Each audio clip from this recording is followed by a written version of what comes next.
evening, football fans, and welcome to 3 and Out. Brought to you by IE Sports Radio, your direct feed for all that is sports. This mere boy there will be bringing to you on a beautiful Tuesday evening. It's Tuesday, October 29th, 2019. And here we are, returning for another edition of 3 and Out. Welcome! Here we go, y'all. What a week it has been. Week number 8 is in the books, and we're officially halfway through the 2019/NFL 100th season, y'all. Let's start things off. Last week, the Vikings, the Redskins actually can score points. I didn't know they could do that, but the Vikings definitely got the better of them in quite the game on Thursday Night Football. Also, the Niners are freaking 7-0 for the first time since 1990. Are you serious? What is this, the Twilight Zone? This is insane! But they absolutely destroy the Panthers, put them a 50 burger. Talk about a team and a team on a mission. Patriots, well, we knew that was going to be quite the battle, but wasn't. The Patriots actually dropped to second place on defense now. Interesting. The Browns gave them a little more than they can handle. However, I was just kidding. The Browns gave them a fight. It wasn't much. They get the victory, and Belichick earns a 300 victory, y'all. That's what I'm talking about, bro. And next up, we have here the Falcons. I seriously don't know what happened to that team, but the Seahawks look pretty darn good. The Eagles take out the Bills in what was a good first half. The second half was horrendous. Chargers, well, they win a game, but it was ugly. I'll tell you that. Lions over the Giants, and the Giants are they there yet? I don't know, but the Lions, they certainly seem to be kind of. Titans over the Buccaneers in a game that I thought was going to go the other way, but hey, what can I say? Those two teams are so unpredictable this year. Colts over the Broncos in the same exact way the Broncos lost in Week 2 and Week 4. Talk about unfortunate events for that team this year. Rams and Bengals in the UK. Rams all the way. Saints over the Cardinals in a game that was about as competitive as really nothing.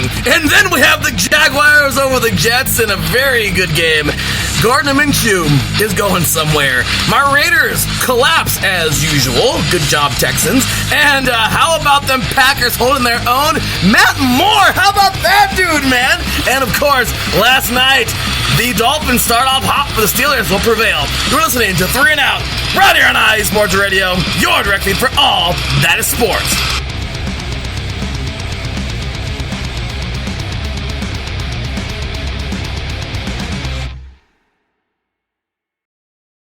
Welcome, football fans. My gosh, it feels like it's been forever. I know, it's only been 1 week. My apologies. We'll say quick and dirty. As I always say when I start the show off, y'all, all glory to God, as I always say. That's right. Big shout to the man upstairs, our Lord and Savior Jesus Christ. Without him, nothing is possible, of course, as I always say. And appreciate all of you listening.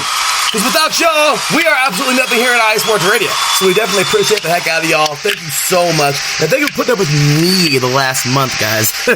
It has been a crazy road, but thank you so much for being understanding and for being faithful to the show. Seriously, I appreciate it so much. Grad school has been ridiculous. Grad school has been tough, guys, but I've gotten through it. Got my first A, so very excited for that. Yeah, thank you so much. That's right, A- in my first course. I'm very excited for that. But I'll tell you what, guys. It's been pretty rough. That's why it's been hard to juggle all these different things. But now that I kind of got it down, next course started already yesterday, and I'm just kind of in the swing of things. Coaching football, of course, for me, it's my first season. It's coming to an end on Friday. We didn't make the playoffs, so my old high school. So, but it's cool though. Like I said, it kind of gives me some more free time. So once again, hence the reason why I'm leaving late today. Sorry about that, guys. Just getting home in a whole bit from practice, but. I just want to say thank you to everybody once again, as always. And tonight, we're going to start off with the primetime face-off like we did last week. Next week, we're going to be 100% back on schedule. Tuesday, 4 p.m. Pacific time, 7 p.m. Eastern. However, tonight, we're going to start things off with the primetime face-offs. Then we're going to get a little bit into it. Tonight's show is not going to be super duper long, but it's going to be long enough. We're going to have our primetime face-offs as well as, some picks and a couple of things there. But with that said, we're going to start things off immediately with the primetime face-off. This first one is going to be extremely short, but trust me, it's going to be worth it. And I really hope that it's actually a good game. hope so. So with that said, ladies and gentlemen, let's start things off with primetime face-off number 1 of the evening and introduce our guests, or our combatants, if you will, for this primetime face-off. So I'm very excited to have back. It was supposed to be, of course, Miss Angela, but poor thing, she has been all over the place. She was actually in New Orleans to cheer on her sad little Cardinals. But she was actually there to cheer them on, and then she was also on the road.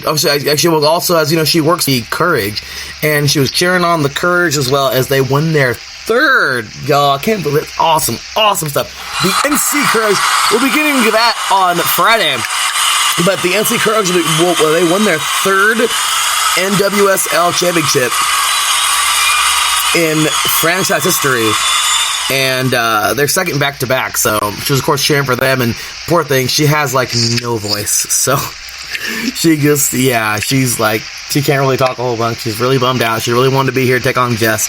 But I got another fan here, another Cardinal fan, to take on Jess tonight, and let's just say he's very wrapped up. He's a baseball guy, and I'm very glad that he can join us here tonight, even just for a short bit. He's 100% consumed the World Series, and I'm very glad that he is, because him and Mr. have been doing a great job holding it down on bases loaded. So let's go ahead and get this thing started, y'all, and introduce our 2 fans for tonight. So, with that said, start things off all the way from the East Coast.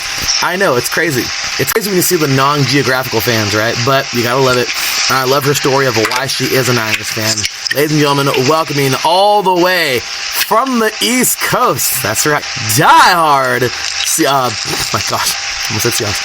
Die-hard Niners fan who is absolutely jazzed up for her team because, well, I would too if they were 7-0 for the first time since 1990. I was a year old. Anyway, with that said, ladies and gentlemen, welcoming the one, the only, Miss Jess. What's going on, Jess? Hey, what's going on? Great to be back. Well, great to have you back. I know it's been a bumpy ride for what do you call it, a lot of these teams in the NFL this year, but certainly not for your team, Jess. No, not at all. Look at 7-0. I like it. And then, of course, welcoming the other guest for tonight. Glad to have you. Dude is the real deal, man. He is, without a doubt, a gigantic Cardinals fan, all Arizona. And though he may not be, doing so well this year, at least in my opinion, they got some kind of promise in the future. And, of course, that is introducing one half of our show here on iSports Radio, Bases Loaded. Getting ready to do their season finale either tonight or, tomorrow or on Thursday, depending on what happens tonight.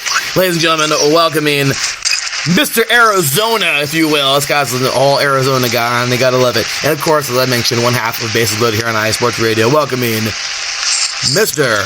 Brandon Buckingham. What's going on, Brandon? How you doing tonight, man? I'm doing pretty well. Hey, I'm not just the baseball guy. It's just what I do for eSports Radio, but I'm all sports all the time. So I'm definitely excited to talk about the Cardinals here. They, unfortunately, Sunday, they just kind of got the rotten end of the stick, and the game Breeze decides to come back on is the one that we just got torched. So that was not very fun to watch. You guys got eaten like a sandwich. Poor guys. It's okay. It's okay. I mean, Murray, there is hope with that guy, man. You got T-Sizzle. He's 1,000 years old, but he's still really good. So, you know what? There's hope for you guys. So, I love this because you can't stand each other and you don't even know each other. That's the best part about sports. I love it. But, as it goes, it's all love here. And no matter how it turns out, that's just how it goes, y'all. So, I'm happy to have you both here on tonight's show. Let's go ahead and jump on into the first round of tonight's debates. So, like I said, we can speed it up tonight. I know it ran a little bit past the time here. Once again, I got home late, as usual. But, we'll go ahead and speed it up tonight. But it'll be a good one. So, here we go. Starting things off with the away team. For this, with the away team, Miss Jess, we'll start things off with you, and then we'll go on to Brandon every time. All right, so first things first, Miss Jess, let's go ahead and get on to X Factors. Of course, you two take each other on on Thursday night to kick off week number 9.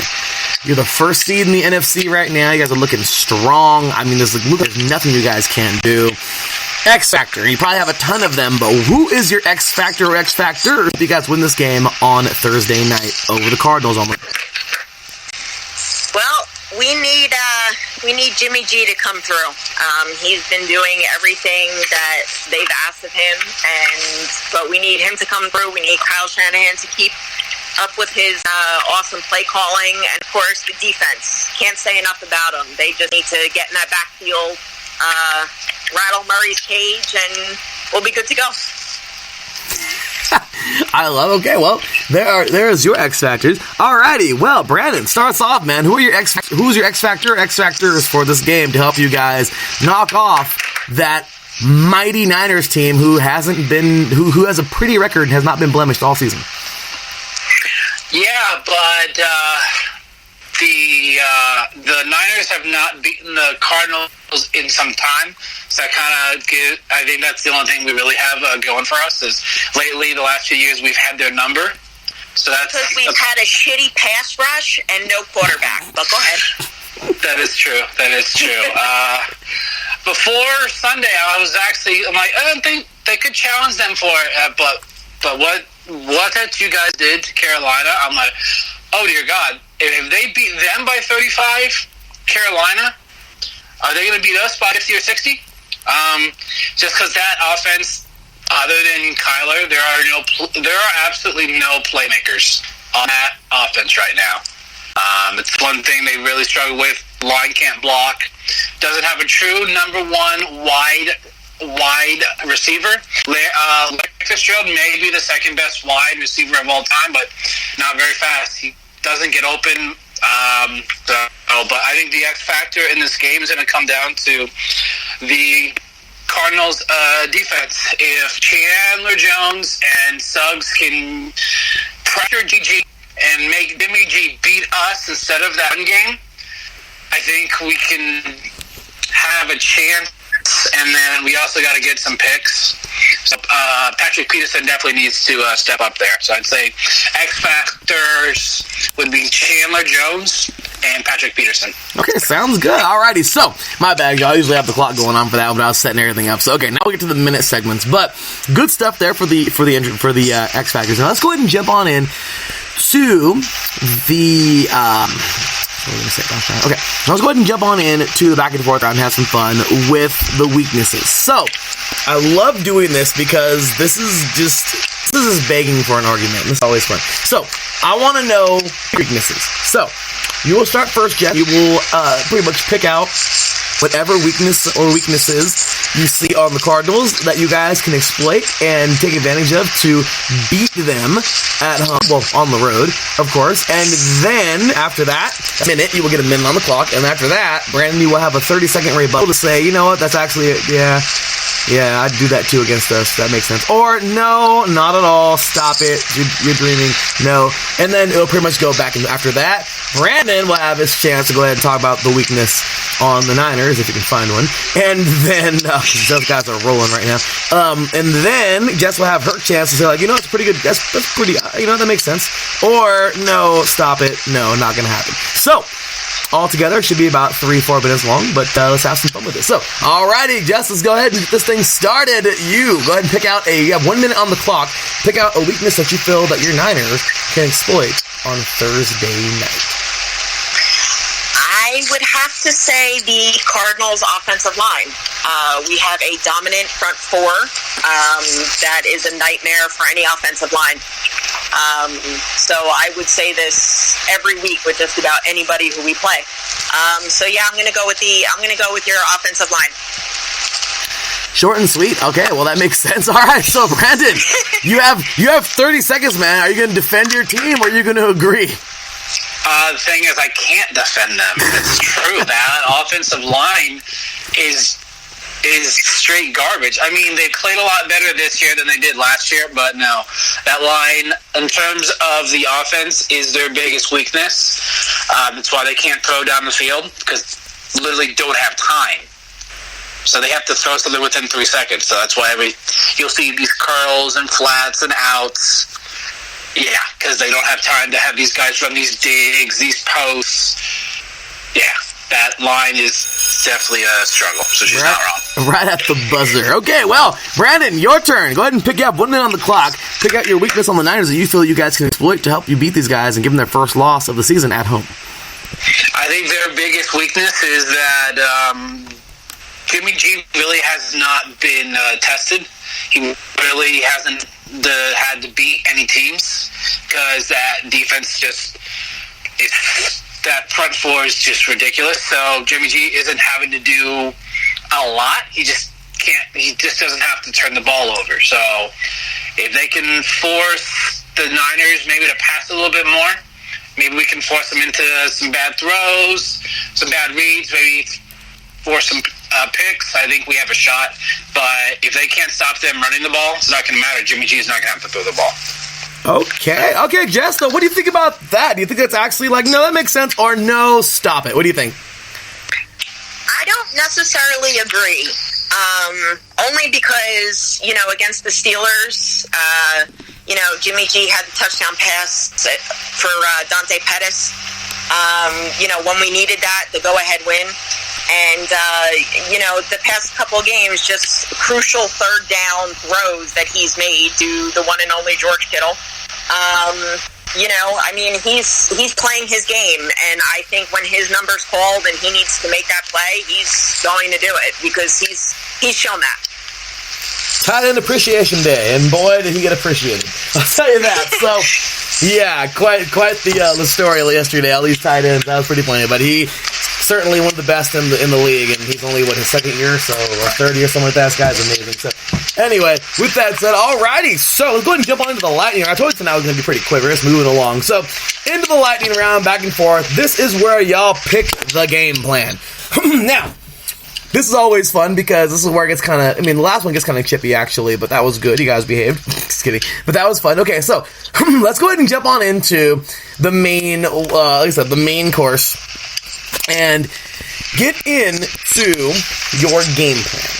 So, starting things off will be, Ms. Jess, you start us off and talk about your game plan for your Niners to go in and execute against the Cardinals. You have 1 minute. After that, Brandon will jump on and give us 30 seconds of... Excuse me, sorry about that. Give us 30 seconds of why he...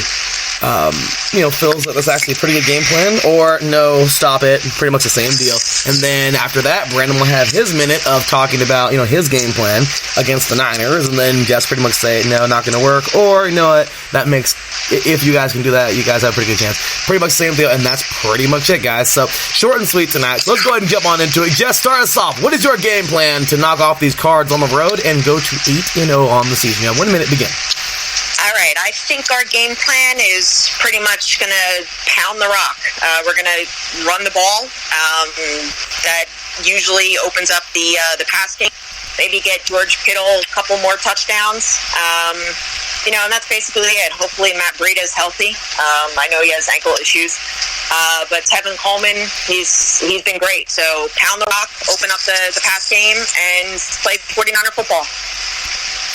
I'm telling you, Jess, it's awesome. You're like the 30-second lady. Like, you're all over it. Like, you crammed so much into so little. Like, short and sweet. It is fun. Short and sweet and to the point. Yeah, you get so well. I'll tell you, man. Same thing, Brandon. You guys have gotten to the buzzer, I think, one time late tonight. Like, you guys are all over it. So, okay, and there we go. So, your thoughts on her game plan, Mr. Brandon? You have 30 seconds. Well, it's spot on. It's definitely, that's what the Niners' strength is to run the ball. Cardinals' run defense is not very good. Their linebackers, I don't count Chandler Jones as a true linebacker. I'm talking about our middle linebackers aren't the best. Hassan Reddick has been an extreme disappointment. Not surprising. Steve Keim has always failed on first-round draft picks. So they're going to run all over us. That's some faith in your team right there, Brandon. I'm just kidding. You're being truthful. It's okay. So, all right, Brandon. Now, pick your weakness for on the Niners. Like I said, if you can find one, they've got some, I know, but they're a tough team right now. So go ahead and throw out your weakness and how you think you guys can, have a good. Not pick out the weakness. I'm sorry. Pick out your game plan. That is to run against the Niners, and of course, hey, incorporate that weakness if you would like. Go ahead and let us know. Man, you have 1 minute on the clock. Begin. What I think their game plan should be is a lot of design runs for Kyler Murray. because they're not going to be able to do normal runs against that front four. So definitely a lot of design QB draws, maybe some option, maybe QB sprint outs, and then also get our new playmaker, Kenyon Drake, the ball. Either quick passes, on screens, just get him the ball as soon as they can, and as often as they can to build his confidence. As we're going to be out probably without Chase Edmonds and also without David Johnson. So yeah, get that new guy some touches to build up that confidence. All right, well there you go, Jess. You have 30 seconds. What do you think about Brandon's game plan? It's pretty good, but not good enough. Like I said, the Niners front four, they're not going to let Kyler Murray do much, let alone run away from them.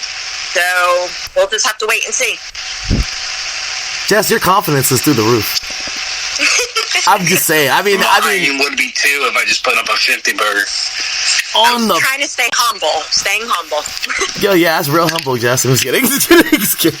No, but your Niners, you have every right. Your Niners are disgusting right now. Like what they are doing to teams is just not very nice. I mean, you guys, I'm loving it though. Like you guys are looking good right now. And what I love the most is, I can tell you right now, I'll tell you right now, I hate saying this.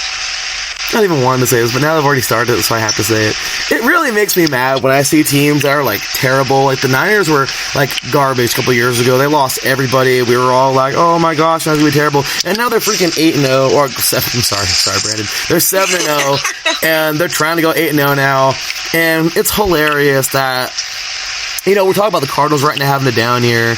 What makes me really upset is technically they're having an up year after what they had last year, so I'm just saying. Yeah, but what makes me mad is you guys are probably going to be, both of you, okay, are probably going to be, like, really good before my stupid Raiders ever are. Like, it's hilarious how amazing how like, teams go up and down, and it's like the Raiders are just always down. So, I commend all of you. You're probably right about that. It's sad. Like, I think the Cardinals will be a better team, like a playoff team, like a serious contender, before the Raiders are. And that's not saying much because the Cardinals are terrible. So it's hilarious to say that. Oh, it doesn't help that the Raiders play in the same conference as the Patriots. So nobody has a shot in that. And then they also have to face Patrick Mahomes twice a year. You know what's messed up? One time I was at my alma mater, Cal Baptist. I was talking to my buddy in one of the classes one time. And he was like, can you imagine being like a fan of the AFC East if you're not a Patriot? Like, all right. You're just like, what's the point? Who's going to get second place this year, guys? Second place. like, can you imagine? Yeah, I couldn't imagine.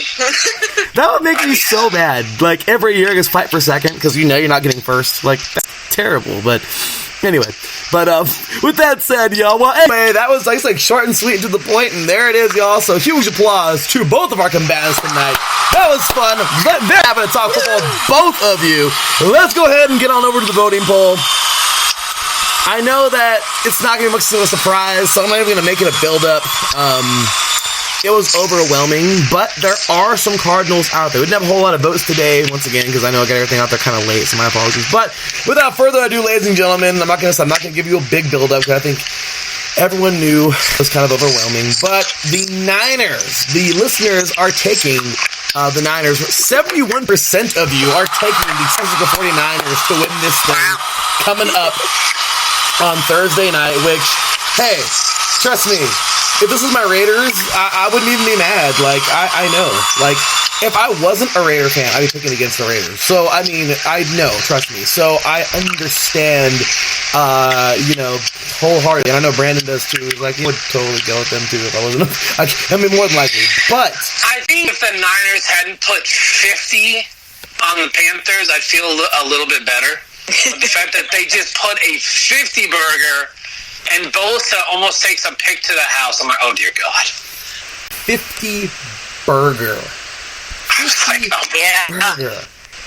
I'm like, you gotta put 7 on us. Really sad. Do you feel? Let's hope so. Let's hope so. I love how Jessica's so confident. Like, I mean, okay. It's okay. But you know who else is confident?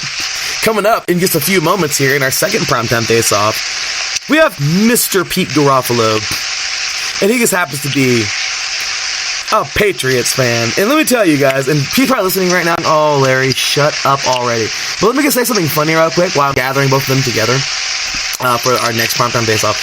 So real quick, it was hilarious, and I think everyone's hearing it on the show, but I just have to tell you guys the story real quick. It's hilarious. On 8 divisions in 8 days, we always talk about, I think both of you were, at least Brandon was on. Afraid. No, I wasn't. You weren't? Okay, it was Angela then. Okay, so. Yeah. But 8 divisions in 8 days, we pretty much give an entire half an hour to every team. And, for every division, 8 divisions in 8 days, hence the name. And it was hilarious because on AFC East Day, we talked to Mr. Pete, IE Sports Radio Hall of Famer, Mr. Pete, by the way, in our first inaugural Hall of Fame last year. And by the way, the voting will be starting pretty soon here for the second one coming up. And we'll announce the Hall of Fame, the second IE Sports Radio Hall of Fame, class of 2019, coming up in December. But Pete literally just cracked me up. Pete was like, I was like, so yeah, I just brought up, I don't know what it was, but I was like, yeah. So anyway, Pete, those Patriots, man, really good team. He's like, yeah, I know. But he's like, you know what? I have something to say. He says, I have something to say, and I'm going to say it. And I was like, oh my gosh. Hey, the diehard's going to say something. I wonder what his complaint he has. Pete literally builds this sucker up and is like, okay. So I just want to let everybody know right now. Okay. Gillette Stadium needs to step it up with their brisket sandwiches, okay? He says, and he was so serious. He was so serious. He was like, let me tell you something right now, okay? Gillette, no. And I was like, are you serious? He's like, no, Larry, let me finish. He was serious, okay? He was like he's about to write Robert Kraft a letter serious, okay? He's like, no. He says, I've been a season ticket holder for, and it's been since the 90s, somewhere. And he says, and they used to serve this delicious brisket, okay? And it was just delicious. They gave you this delicious sauce, and now they don't even give you the sauce they used to give you. They just give you this little container now, and it's not even that good, or something like that. It's this little container, and they used to serve this brisket on a Kaiser roll, and now it's just, it's on a piece of bread, and I'm like, come on, and I'm like, wow, my co-host Mike was like, well, that must be nice to have the only complaint about your team, the brisket at the stadium. Brandon, how do you feel about that? I actually thought it was funny. I mean, he's so serious. He's building it up. They don't have good brisket. I'm like, really? It's the best. I mean, if only that was the only complaint I had about my Raiders. So, yeah, I am. Yeah, I know how it feels because before I was a Cardinals fan, I was a San Diego Chargers fan. And that was, oh my gosh, that was the hardest thing ever. And then they go to Los Angeles. I'm like, no, I'm not supporting that owner. I'm not for because I don't like any LA-based sports team. So when they moved there, I was like, nope, not doing it anymore. And that's okay. You know what? That's okay with me. So, with that said, you guys are awesome. I appreciate you so much for being on tonight's show. Jazz, please feel better. I know you said you weren't feeling all that good, so thank you so much for being on tonight's show. Really appreciate you so much for being on tonight's show. And Brandon, hey dude, as always, man, it's great. You had a great show last night with Mr. Blake, of course, H-Town Blake, and depending on what's going on right now in that World Series game, your guys' season finale just might be tomorrow, or if we are so lucky to get a Game 7, then Thursday night will be the finale, the Season 1 finale of Bases Loaded, where you'll be talking about the ending of the series, so... I hope we get a Game 7, because that would just be... I love Game 7s. Wouldn't that be awesome, Jess? Yeah, it would. Game 7s are always good, no matter who's playing. Like, no, I don't want it. I can't handle that. I'm like, yeah, I bet you can't when your team's in it. Yeah, that would freak me out beyond belief. So, yeah, I'm looking forward to, another great show from y'all. You guys are awesome, and I appreciate you so much for, doing your thing as you do. So, as always, definitely, always appreciated. You guys doing well over there, and yeah, same deal here, Jess. So, Jess, before you're out of here, where can all these diehard Niners fans find you on Twitter? You can find me on Twitter at JM41484. Alrighty, and Mr. Brandon Buckingham, where can they find you, sir? You can find me on Twitter and Instagram at Brandon, that's BRANDON Buck, BUCK88. And then if you want to listen, either tomorrow or Thursday, we'll have our final regular episode of Bases Loaded, and then we'll be taking a break for a bit, but then we'll be back. We'll probably do one once they announce MVP and Cy Young. We'll do a show to recap that. Then also one after winter meetings to see how that goes. No, we're looking forward to that, and definitely looking forward to having you guys back, man, for another season. So, with that said, hey, thanks again, dude. Appreciate the heck out of you for being on tonight's show. Jess, same deal to you. Thank you so much for being on tonight's show. It was a good one. No problem. Thanks for having me. You're very welcome. Go Niners. And go Bird Gang. I'm loving it. Go Niners. Let's go, baby. 8-0. I'm loving it. So, all right, y'all, take care. God bless you both, and we will be talking to you soon. All right, take care. Thank you. Take care. Alrighty, y'all. And tonight, we're not even doing commercials. We're literally just going to be going, straight through. So, what are we doing tonight? As I mentioned, like I said, since I'm late and everything, we're going straight through the tonight's show. No commercials for the primetime face-off. And we're going to go ahead and jump right on into the second primetime face-off of the evening. I happened to find a Ravens fan, literally last minute. And I'm glad this dude could make it.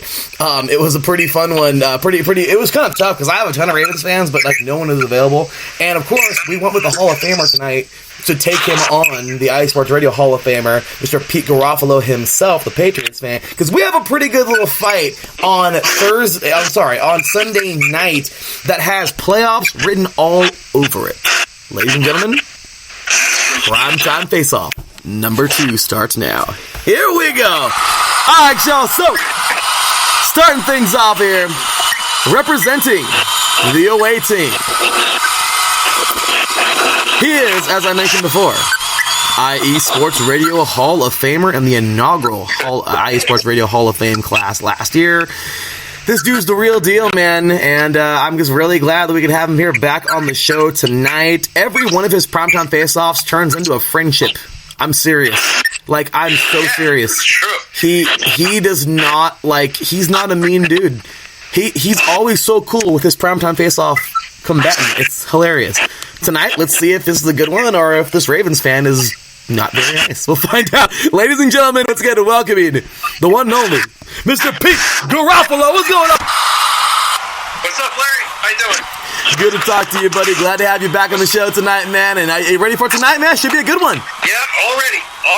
God is good. That's right. God is great, man, all the time. So, starting things off, next up, I'm really glad to have this guy. This is his first time being on the air here at iSports Radio, and hopefully it's not his last. I found him on Twitter not even an hour ago, and he seems to be this hardcore Maryland dude, which is pretty sweet. I'd love to ask him what he thinks about his chirps right now, because those chirps were so good, and then they took a nosedive. They're looking like the Raiders right now, so that's a sad comparison to make right now with any team. So, ladies and gentlemen, glad to have him aboard for his first time here on IE Sports Radio. Ladies and gentlemen, welcoming the one, the only, Mr. Scott Scholl. What's going on, Scott? How's it going, man? How you doing, bud? What's up, fellas? Hey, glad to hear from you, man. Maryland's not very good, but we're used to that. We're used to starting off hot and then sizzling out. It happens every year, it seems like. Hey, well, you always have lacrosse. Randy Edsall was the head coach. What was that? Were you a fan of Randy Edsall when Randy Edsall was there? Yeah, I remember Edsall. Yep. Yep. So now he's back at UConn, and he's doing about as well as he was doing at Maryland. Yeah. I didn't know that, but UConn is horrendous. So yeah, That was Maryland. So Well, we're not 130. We're not last in the country. So we got that going for us, and we actually beat an FBS team last week. Beat UMass. Yeah. Pete, So we're getting there. you're one proud fan, Pete.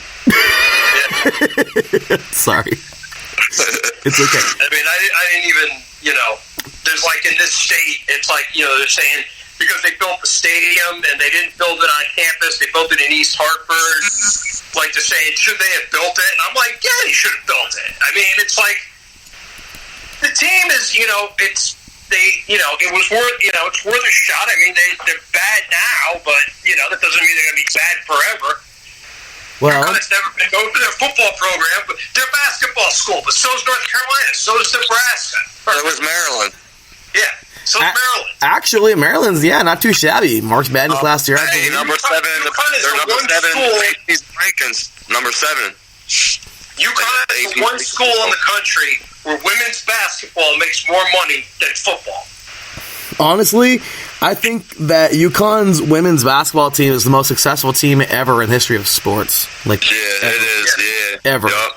Yeah. Like, They really are. Ever. And they have good kids, And they have a great coach. Hey, Ariema, I mean, he's a you don't get much better than that. That's like the Belichick of women's college basketball. he really is. He and Calhoun didn't get along.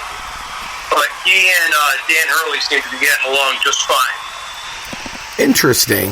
Well, I'll tell you what, guys, we certainly have a good one ahead of us here tonight because you two are going heads up for your NFL teams, which is kind of funny because right now we just had on Miss Jess in the first primetime face-off because, of course, you two gentlemen know that Thursday Night Football is those undefeated Niners going head-to-head with their divisional foe, the Arizona Cardinals, and wouldn't you know it, the other 8-0 team, or 7, actually no, you guys actually are 8-0 because you didn't have a bye week yet.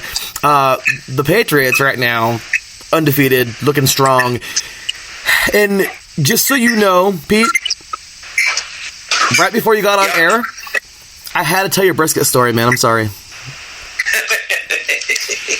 I think everyone is loving it more and more, even though Pete is not liking it more and more because he's like, okay, stop it. But really, really, really, really, really, really quick, just so I can make this guy laugh, okay? So, really fast. I promise I'll make it fast. So, on 8 Divisions in 8 Days, it's a segment that we do for 3 and Out to start off the season every year. And it was funny because it was AFC West Day, and Mr. Scott, I'm sitting here talking to Pete. I have him on. We're talking about, all right, we're talking about, this is going to be great. I mean, this season, whatever. And I ask him, I think, some weaknesses. And Pete gives me the funniest response I could ever get. Pete was like, you know what? No, I have to say something. And I was like, oh, whoa, like, uh-oh. Pete's asking to say something about the Patriots. Like, he's going to get, like, he's going to get critical on his team right now. Like, no way. Pete is like, you know something? I've been a season ticket holder since the 90s. And I got to tell you right now, they need to step it up on their brisket sandwiches. And I was like, are you serious? Are you serious? Are you serious? Mr. Pete Garofalo said Gillette Stadium needs to step it up on their brisket sandwiches. And I was like, what? He's like, yeah, they used to give you this delicious sauce. They only give you a little tiny container. They used to give it to you on a Kaiser roll. Now they give it to you on a piece of bread. It's not what it used to be. And, I mean, can you imagine that, Mr. Scott? If your only complaint about your team was the freaking brisket sandwiches at the stadium? Right. Yeah, must be nice. Yeah. And they don't serve ribs anymore. They don't serve, like, rack ribs. So it's like, poor me, I got to go to Subway and get my brisket sandwiches. But the sandwiches are still good, but they were so much better. You know what I mean? Bob Kraft, you got more money than God. Can you please bring back, like, the really, really good brisket sandwich? Even if you charge charge an extra $1 for it? I'll actually be in the house Sunday night. I'll be down at the bank for the game. So. Oh, nice. Well, that's pretty sweet. So, hey guys, let's get into the debate. Let's have some fun, y'all. So let's start things off with getting on into, of course, as I always go, the away team starts us off. So, Mr. Pete, you'll be starting us off. You have 1 minute on the clock. Tell us about your X Factors. You know I love X Factors. Let's get into them. So, X Factors. Pete, let us know who's your X Factor, or what are your X Factors for this game on Sunday night to help you guys beat those Ravens on the road. You have 1 minute, begin. Okay, X Factors, running game. The Patriots are kind of thin at receiver. They've got Dorsett, they've got Edelman, who's great. After that, it's, Sanu is new, and he's learning the offense, and I don't think you can expect a lot out of them, but I think the running backs, I think the committee they've got Michelle, who's really the lead guy, James White, Burkhead, Bolden, and even Devin Harris if he suits up. And I just think the running backs, Brady with a little short, he loves to use the running backs, ball control, almost like the old run and shoot. And I think that's really going to be what drives the Patriots. Okay, nice. Short and sweet, too. That was only 45 seconds. Great job. Okay, so let's go ahead and jump onto this, Mr. Scott. Tell us your X Factors to help you guys knock off this incredibly talented Patriots team and give them their first loss of the season. Who are your X Factors for this game, Mr. Scott? You have 1 minute on the clock. Begin. So X Factors as in individual players? X Factors could be individual players, coaches. You guys are home, so it could be the home crowd, whatever you want it to be. All right. I mean, the individual, I would think that the X Factor for the game is probably going to be the fact that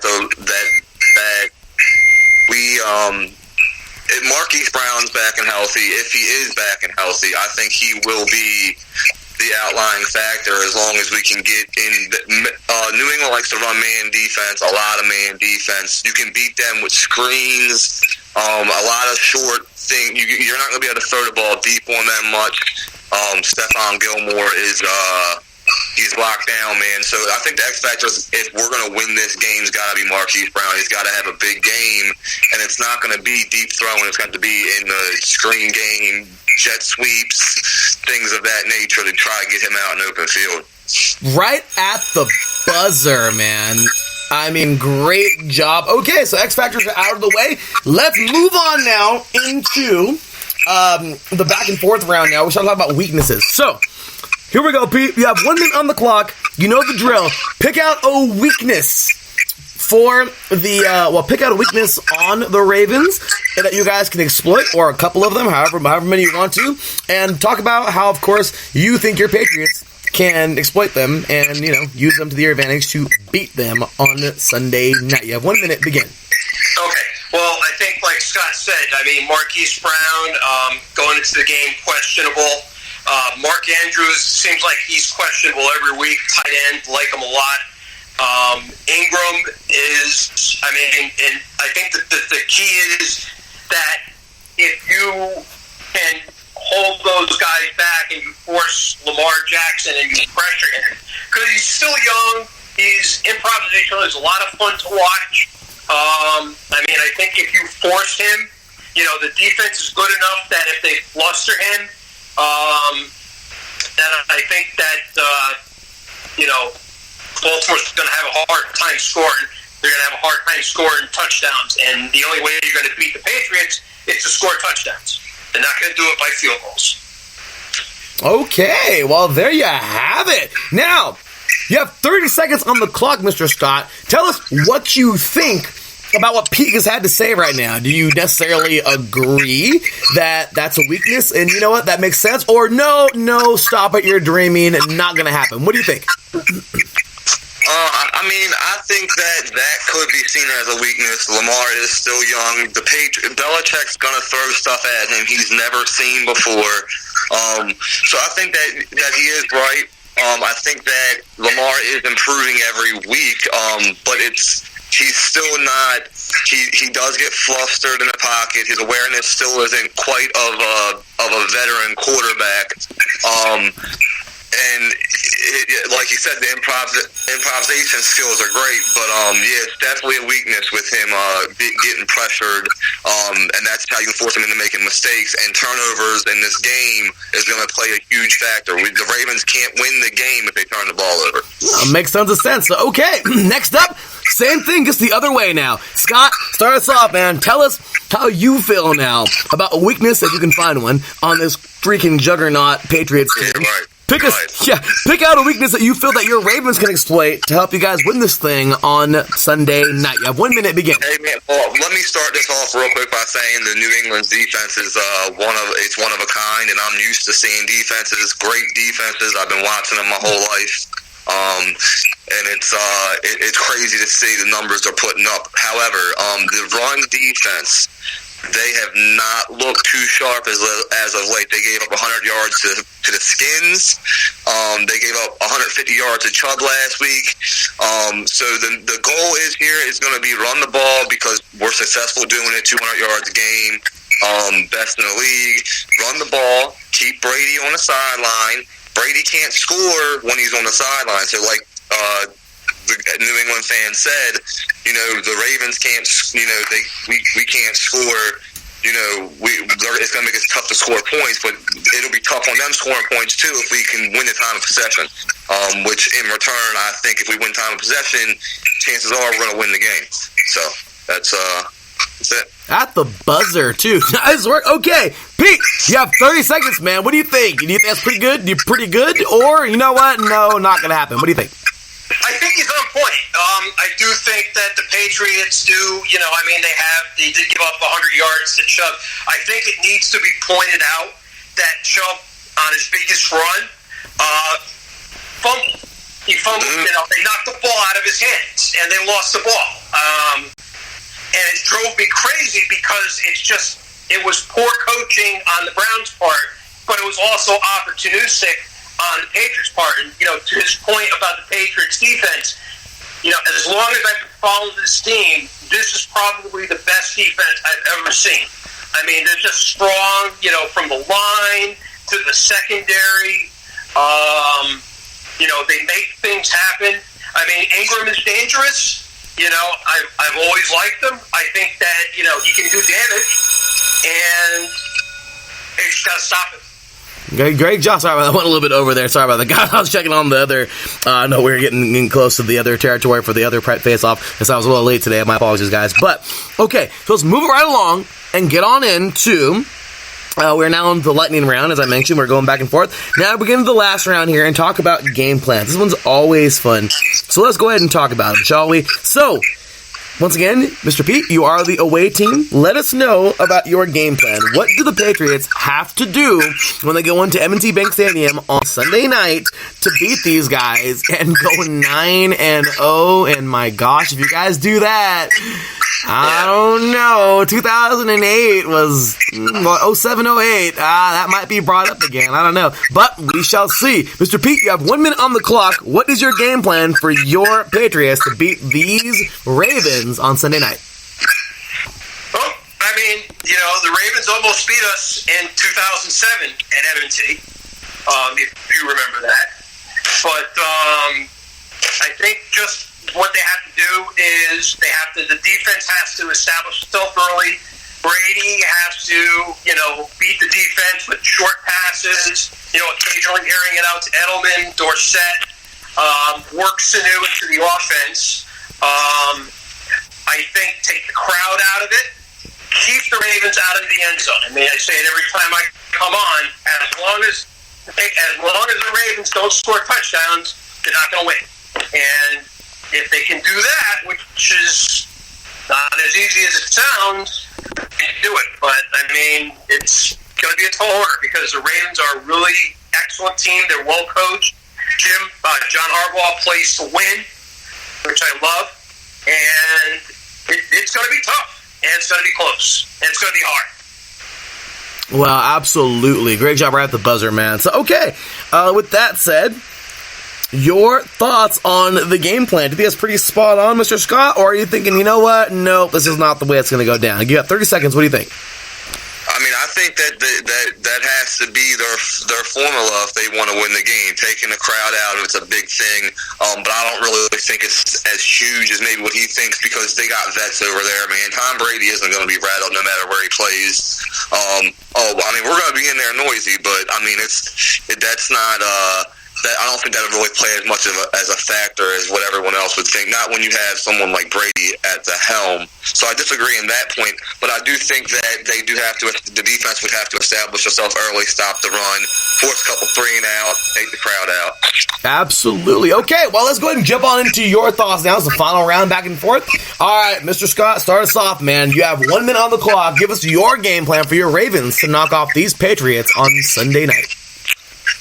So I think the game plan has to be, like I said earlier tonight, just touch on it again, run the ball, and then run the ball some more. I mean, you got to run the ball here, keep him on the sideline. Brady can do damage. If you keep him on the sideline and keep him from being able to score touchdowns, you can put up enough points to win the game. I also think on defense we have to we'll play a lot of man as well. I could see us playing a lot of man this game. We'll put Humphrey. I would think he would actually be playing the slot this game, and he's going to follow Edelman everywhere he goes. Marcus Peters is a big addition. Jimmy Smith is coming back. So I mean, the defense should be better and more prepared this week. Again, we just got to keep them on the sideline and. The longer we can win the time possession, win the turnover battle, we'll win the game. At the buzzer. Okay, Mr. Pete, what do you think, man? You like his game plan? You got 30 seconds. I think he's right. I mean, I think that's the way, Baltimore, their offense is kind of similar to the Patriots. They're, they have, a lot of running. I mean, they have Ingram running. Lamar Jackson's a running quarterback. He can make a lot of stuff happen. He can make a lot of, he can improvise kind of to the point, and keep the Patriots defense on their toes. I think by working Mark Andrews in there, I think that's kind of a guy that the Patriots have to focus on. But I don't think he's off base at all. Okay, well, there you have it. Let's get on into the, okay, so first things first, where's that applause button? Gentlemen, you were great. Thank you both so much for being a part of tonight's show. That was awesome. As always, Mr. Pete, that was great. Mr. Scott, we look forward to having you back very soon, man. But let's go ahead and get into the end of it.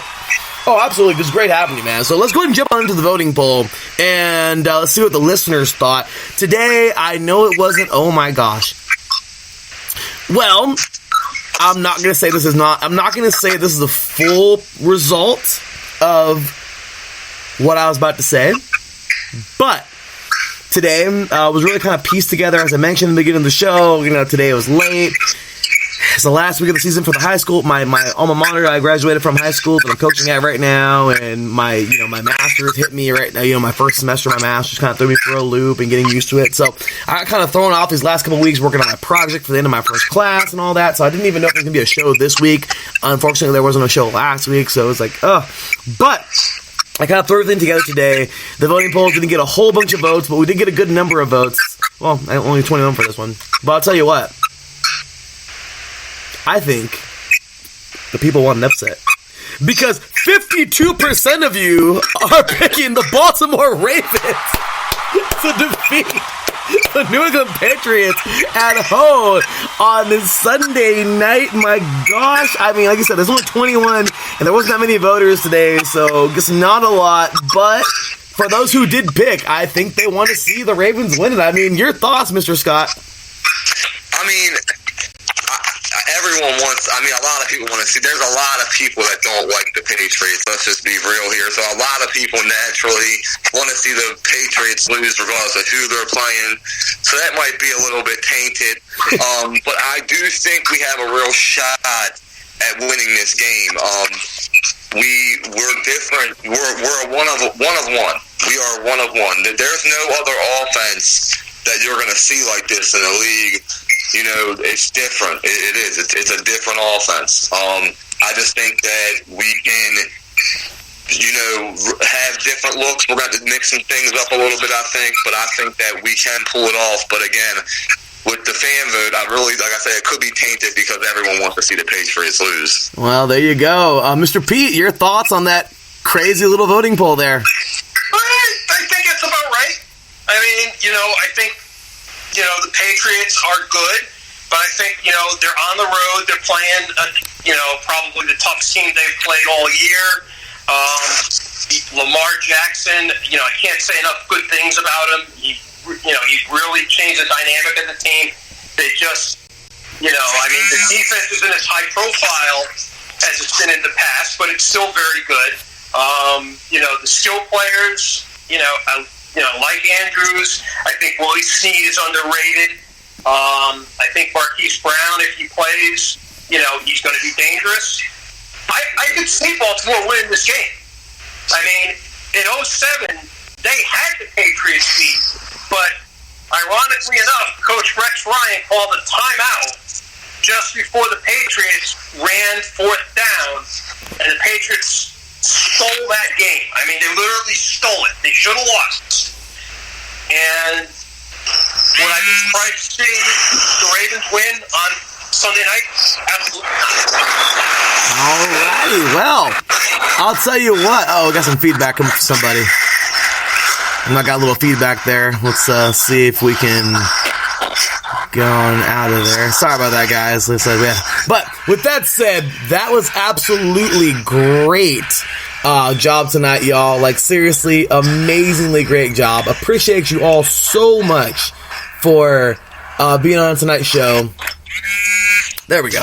Got rid of the noise there. Sorry about that. But super appreciate the heck out of y'all so much for being a part of this.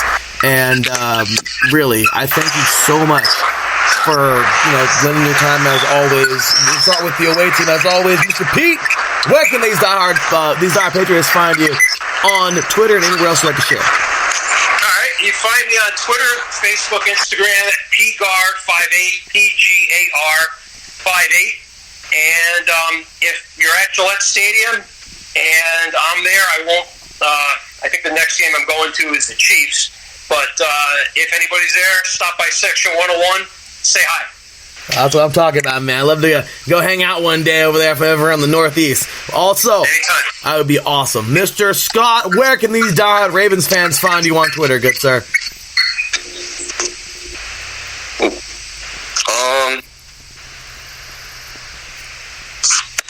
Uh-oh, you there? You there, Scott? He's there. I'm sorry. I had my phone. I must have actually a mute button. I'm sorry. It's I'm here. So yeah, where can you can find me on Twitter. On Twitter at Shoal for Real. That's SHOLLFORREAL.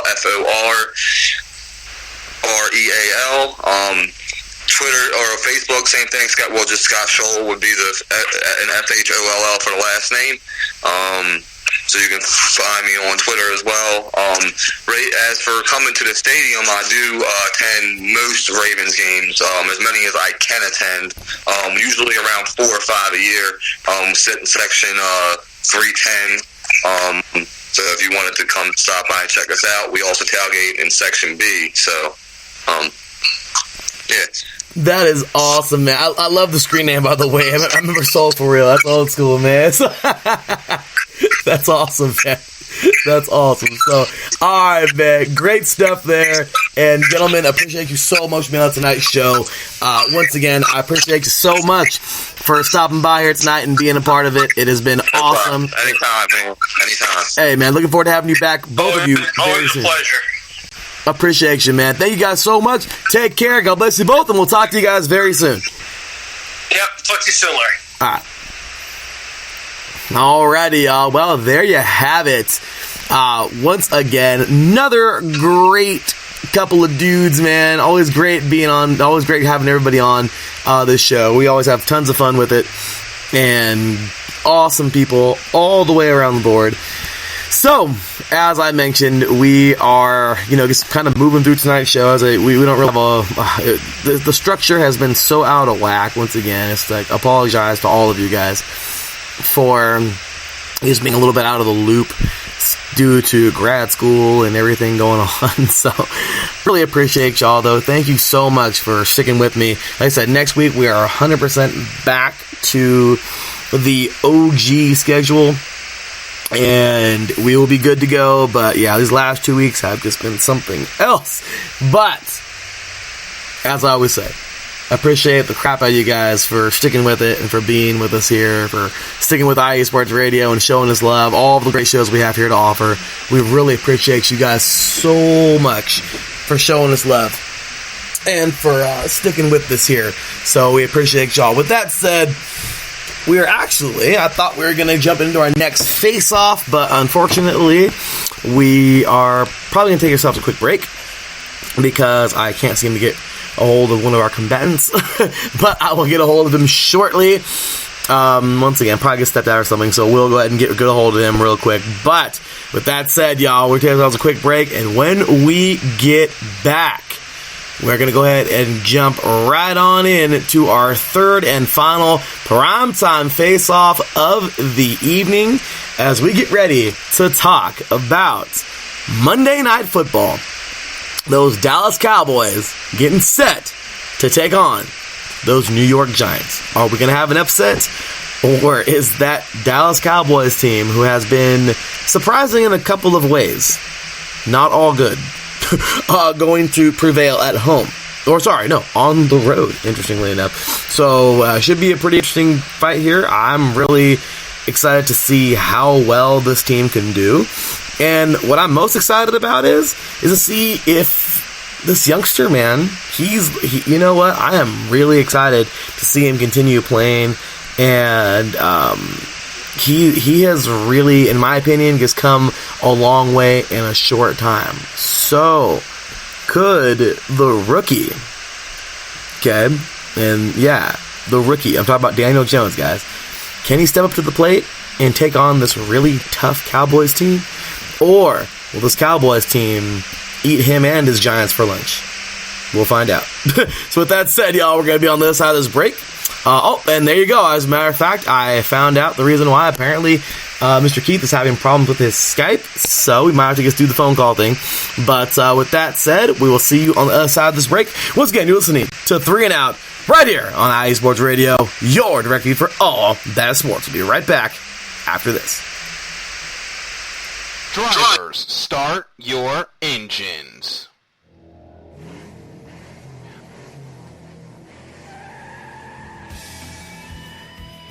Auto racing takes many forms, from the close quarter contact of NASCAR to the high-speed, high-risk atmosphere of IndyCar, all the way to the pinnacle of technology with the Formula One World Championship. No matter if you prefer the high banks of Daytona, the concrete canyons of Long Beach, or the flowing curves of the Nürburgring. The international language of motorsports is simple. Go fast, run hard, and come home first. So join us, myself, Darrell Kinsey Jr., Lolita Camello, and Michael Ward, on a world tour of all the best motorsports has to offer on the Extra Mile, Thursdays at 7 p.m. Eastern, 4 p.m. Pacific, only on your home for all. That is sports. IE Sports Radio.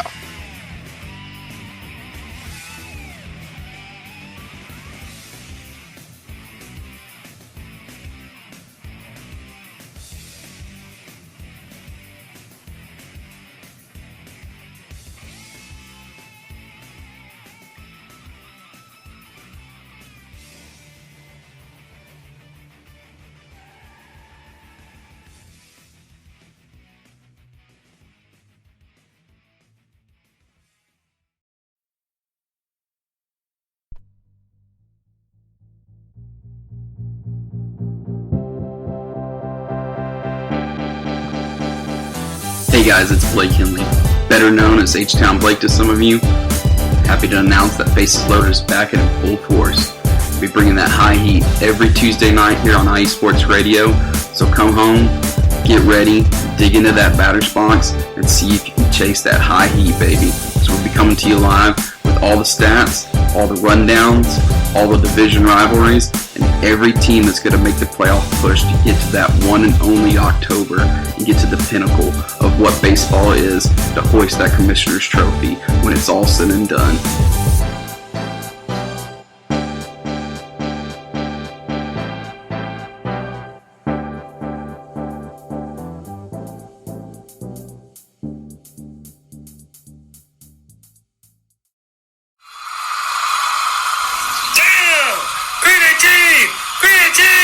What's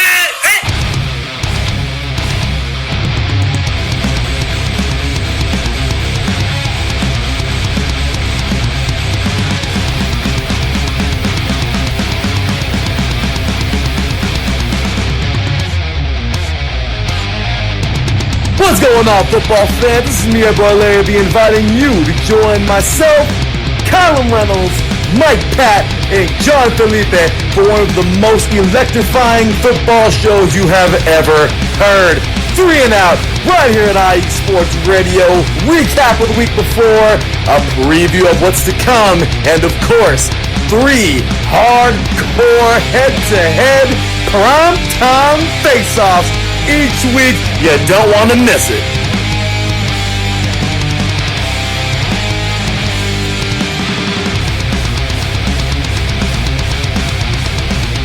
And wouldn't you know it, those primetime face-offs are going on right now. Getting into the end of our show here tonight. It's basically just primetime face-off central tonight because we are going to go ahead and get on into, after this, we're going to get into a few picks.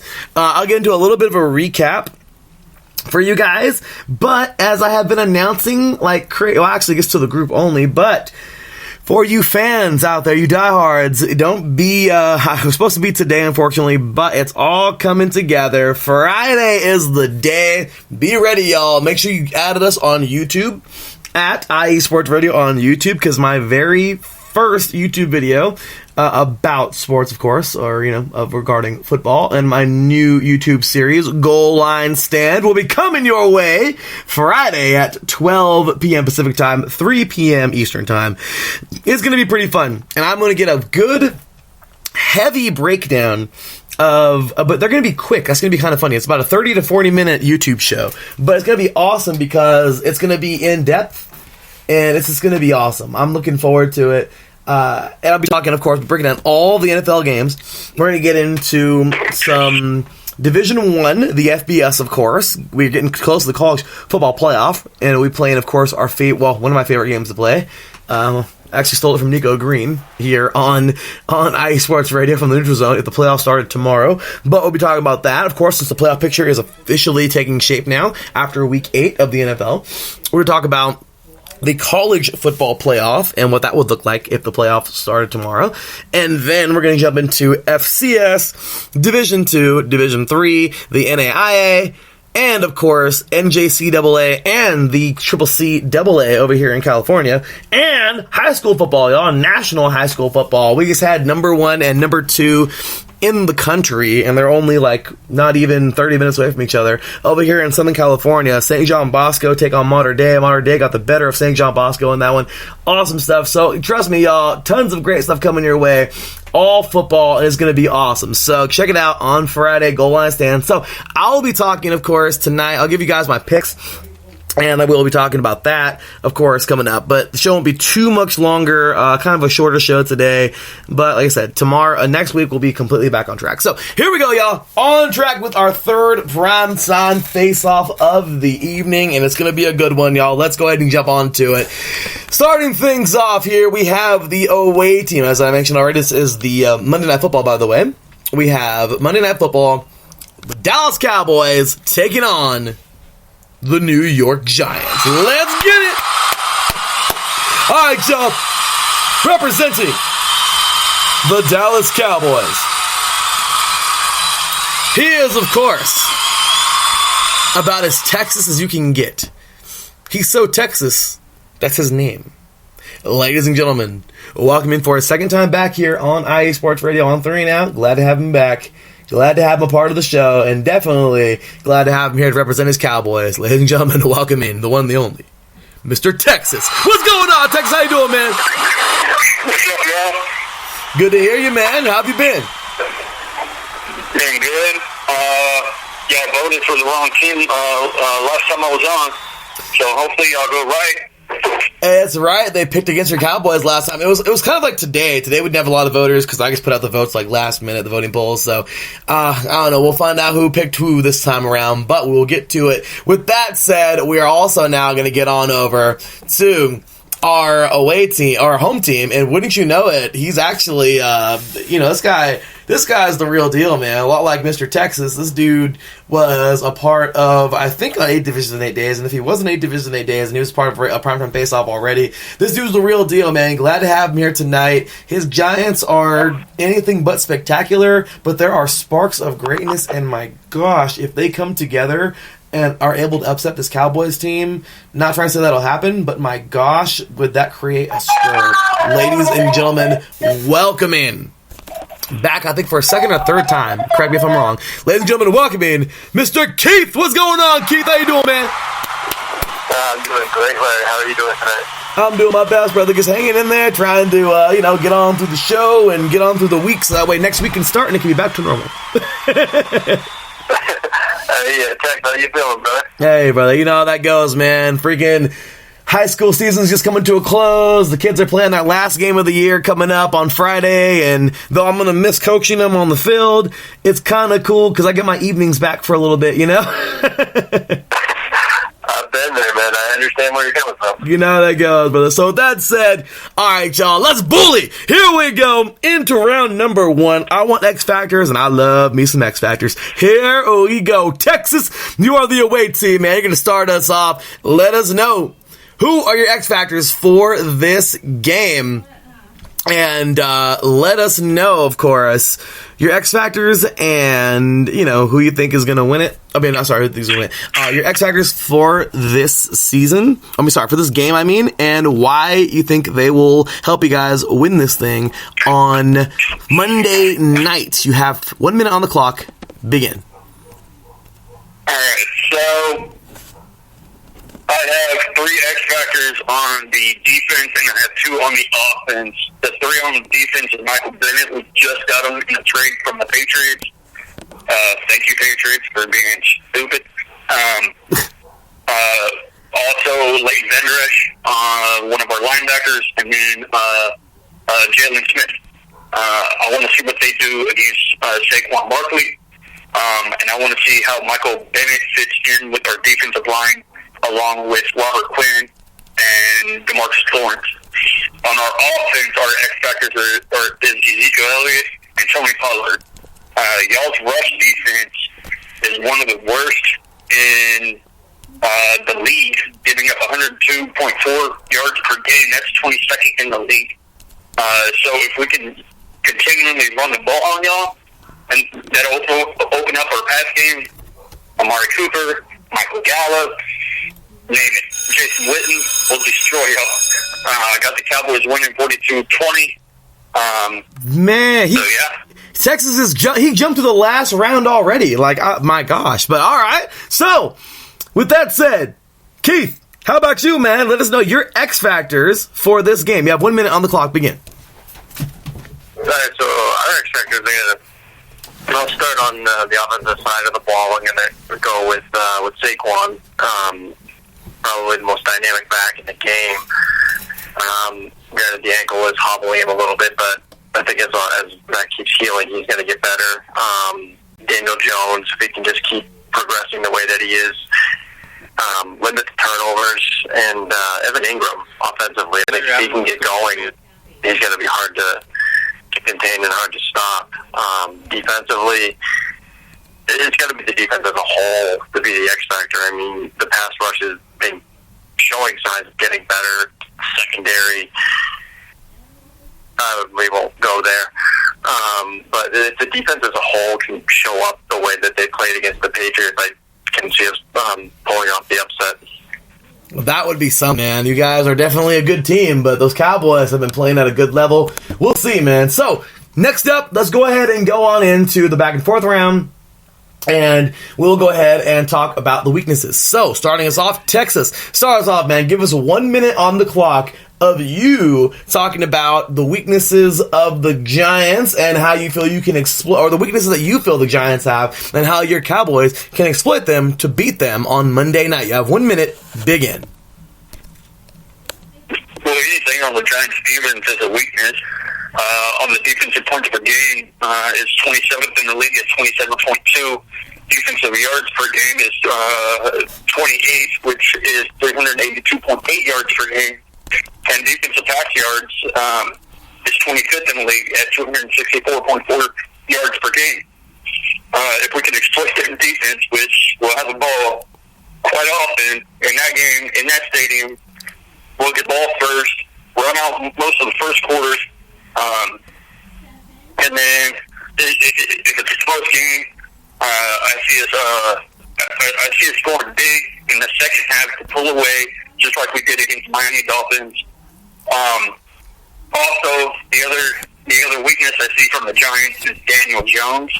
If we let him pass and not get to Saquon Barkley, go out to a 10-point lead early, that's another way to go about it and let Daniel Jones, the rookie, try to take advantage of our defense, which he wouldn't be able to. Okay. So that's their weaknesses. Okay. So, with that said, you have 30 seconds on the clock. Mr. Keith, what do you think? Do you think he's pretty accurate? Or are you like, no, you're delusional, dude, not going to happen? What do you think? Got 30 seconds on the clock. Begin. I won't argue anything that he said about the defense. We do have one of the worst defenses in the league. I can't. I would love to be like, no, you're crazy, dude, but we have a really, really bad defense. So, yeah, I mean, if the Cowboys just, if they can do what they're capable of doing, then, yeah, they should be able to exploit some of the holes in the defense. So, no, I can't argue anything he said about the defense at all. I thought he was talking about the Raiders. I thought I did. I thought about the Raiders right now because that sounded just like them. So I'm sorry. I think we have the same defense, Keith. We might the same guys wearing different jerseys at different times of the week. I guess I don't know, but yeah, it's pitiful in Oakland. So with that said, all right. So Keith, it is your turn now, man. Go ahead and start us off. Give us 1 minute on the clock of what you feel the Cowboys' weaknesses are and how you guys can exploit them. You have 1 minute on the clock. Begin. I think I'm going to kind of counter what he said about Daniel Jones. I mean, yes, he is a rookie, and yes, he's made plenty of mistakes this year, but I think that the Cowboys' pass rush is very, very good. There's no debating that.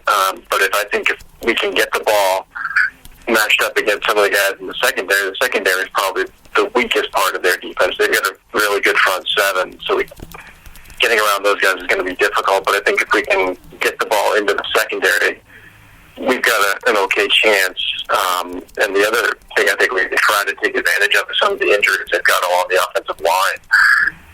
When healthy, then really it paints you to complement the Cowboys. No offense, but when healthy, that's probably the best offensive line in the game.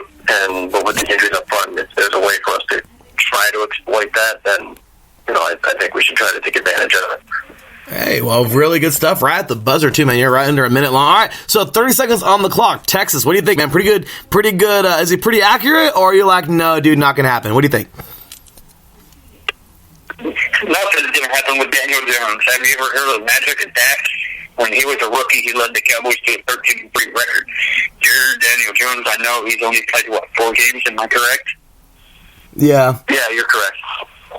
4 games. I believe his record is 1-3 in those 4 games. Actually, he's played 5. He's 2-3. Okay, 2-3. Okay, that's not Dak's record. So he still has a lot to learn. His rookie year. So that's his weakness. His weakness is not exploiting certain parts of secondaries, which is secondaries on most teams. Teams only usually have one Jalen Ramsey or one Jamal Adams. The rest of the secondary usually sucks. So if you cannot pass on those type of defenses, what makes you think you can do that in the Cowboys? All of a sudden difference in this week. So that's my rebuttal to that. Well, I really think that, personally, guys, I thought so highly of him in the Senior Bowl. He looked really good. And one thing just caught my attention so much. One thing just really caught my attention when I was listening to them talk about him in the Senior Bowl back in January was that this young man is getting his second master's.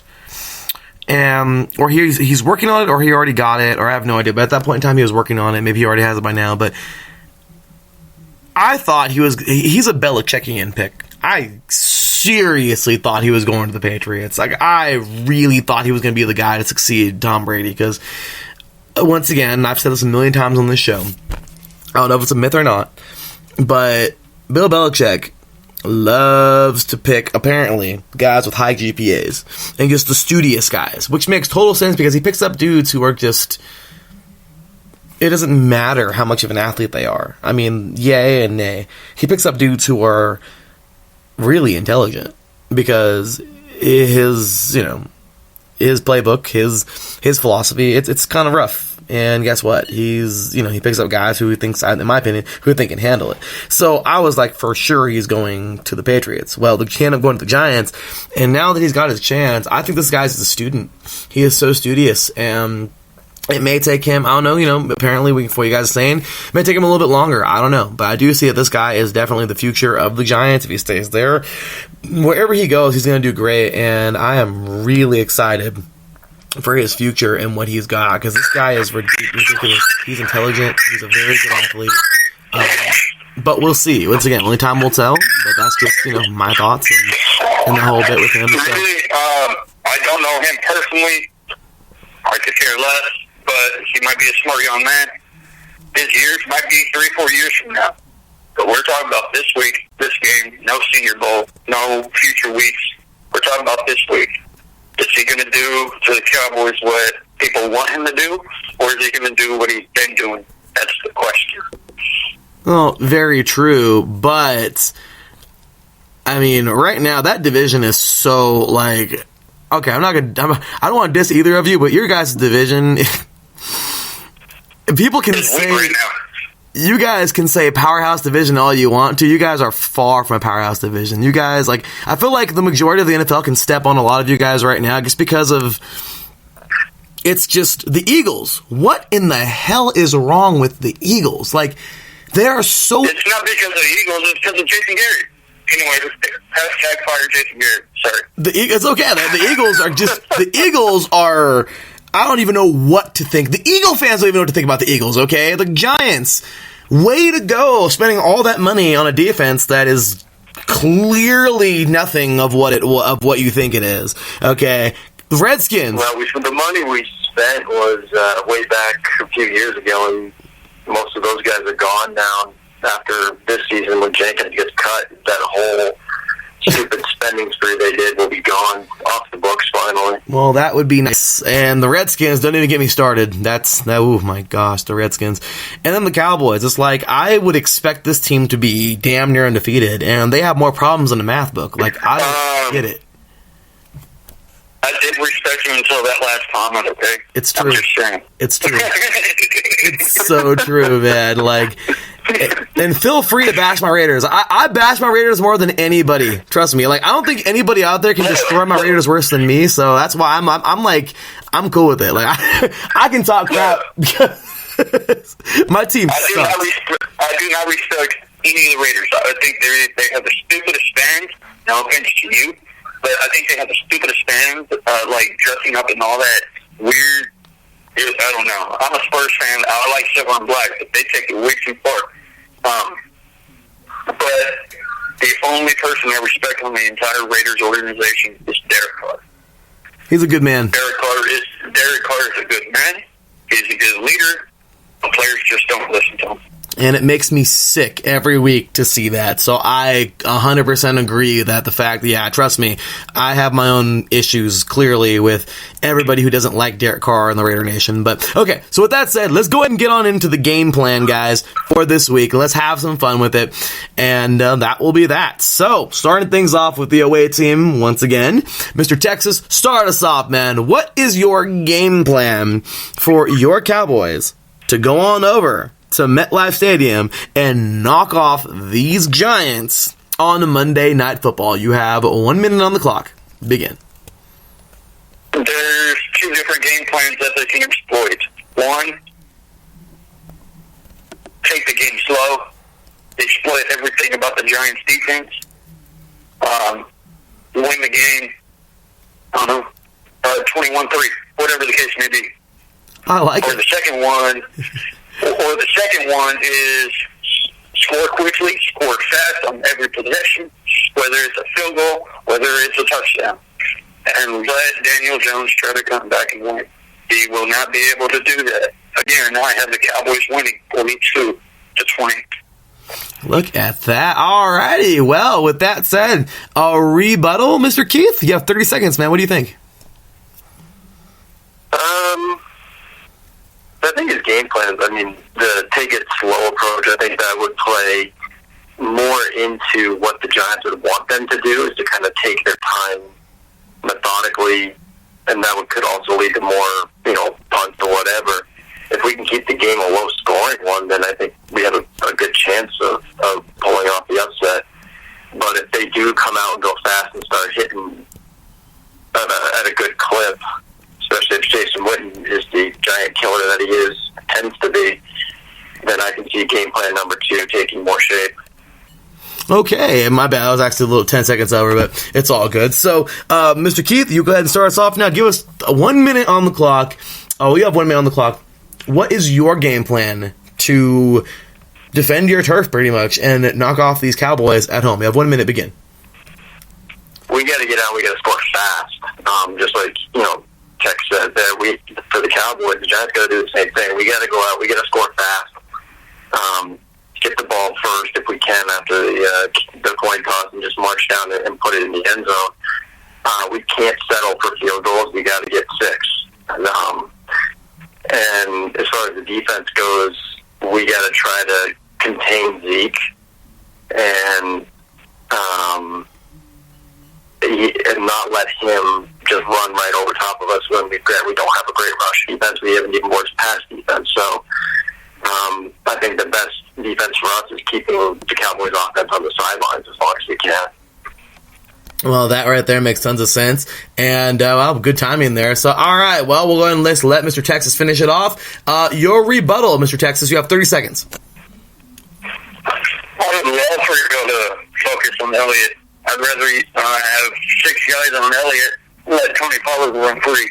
Anyway, the thing about the Giants' offense, about scoring fast, they're 22nd in the league in points per game at 19.8. This is the very first time that the Cowboys' offense has been every category in the top 7 in the league since, I want to say, 2014 or 2013, one of the two, that we've been in the top 7 in our offense. Our offense is going to kick the old Giants' ass. I'm just saying. So just give us the ball. Just give us the ball and let us score. That's all I have to say.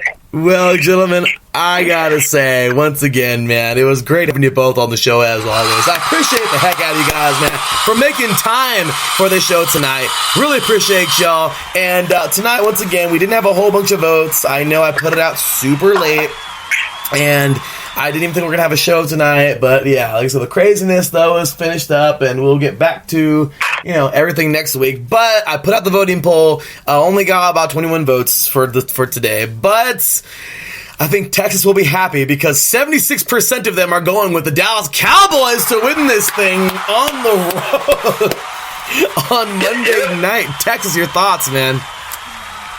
Man, I think it might have been only about 3 people voting for the Giants, and I was one of them. I'm sorry.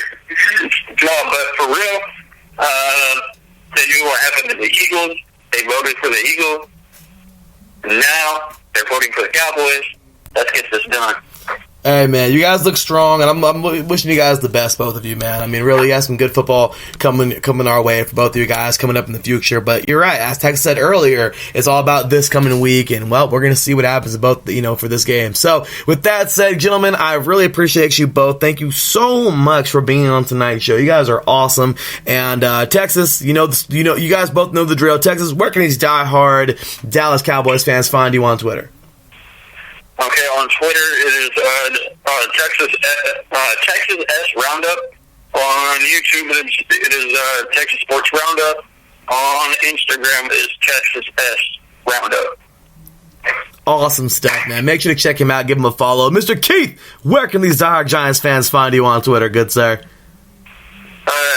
on the Twitter machine, and at Coach Keith G. Great guy, man. Both these guys are great guys. I mean, seriously, gentlemen, as I said, you guys were awesome. Appreciate you. Virtually shake hands. You guys were absolutely awesome, man. Appreciate you both for being on the show tonight. And I'm just so glad to have you a part of this. And thank you for being a part of this here tonight. So with that said, gentlemen, thanks again. I appreciate you. And have you a wonderful rest of your week. And, well, we'll be talking coming up on Twitter, especially coming up on Monday night. So thanks again, y'all. Take care, and God bless you both. And we'll be talking to you soon. All right. Have a good night. Take care, guys. Have a good night. Thanks, God bless you, buddy. Thank you, brother. Take care. All right, there you go, y'all. So with that said, that is going to do it for that segment, of course, or the for our primetime face-offs for tonight. And I'll tell you, it has been a week. I mean, seriously, it has been a week. So, as I mentioned, we'll get back to our, the regular schedule coming up next week. My apologies for the craziness of the last 2 weeks. So we're going to take a quick recap here of week number 8. Be looking for Goal Line Stand on Friday. You'll be seeing me on video on YouTube. I'll be sitting there talking about all the good stuff about from last week. But we're going to get into it short and sweet here tonight. And literally, these are just going to be quick hits, y'all. That's pretty much all we're going to really do. Give you a quick little look at the playoff picture. And then top 5 scariest players of all time coming up. Thank you for all of your votes from the last couple of weeks. From the last couple of days. And I'll be announcing the winner of the free t-shirt, on the free iSports Radio t-shirt, of course, coming on up on Friday. Be ready for that. But quick and dirty from this past week, it was something else, y'all. I mean, as I mentioned, the Vikings over the Redskins. The Vikings just looked strong. The Redskins looked like the Redskins. They don't look very powerful. They don't look very potent. There's some kind of a fight on that team, but I just feel like not everybody's in there. What I did love, though, was the fact that somebody who was definitely all on board is Adrian Peterson. This dude is absolutely insane. It was awesome to see him get his, do his thing, man. He's now the 6th all-time rushing leader. Amazing job this guy does, and he's the real deal, man. He did it at a place where he said, I don't think you have to play in the new stadium when he was there, of course. Well, of course he didn't. It's been a while, but I think it was like 10 years he spent there playing in Minnesota in front of those fans. So, you know what?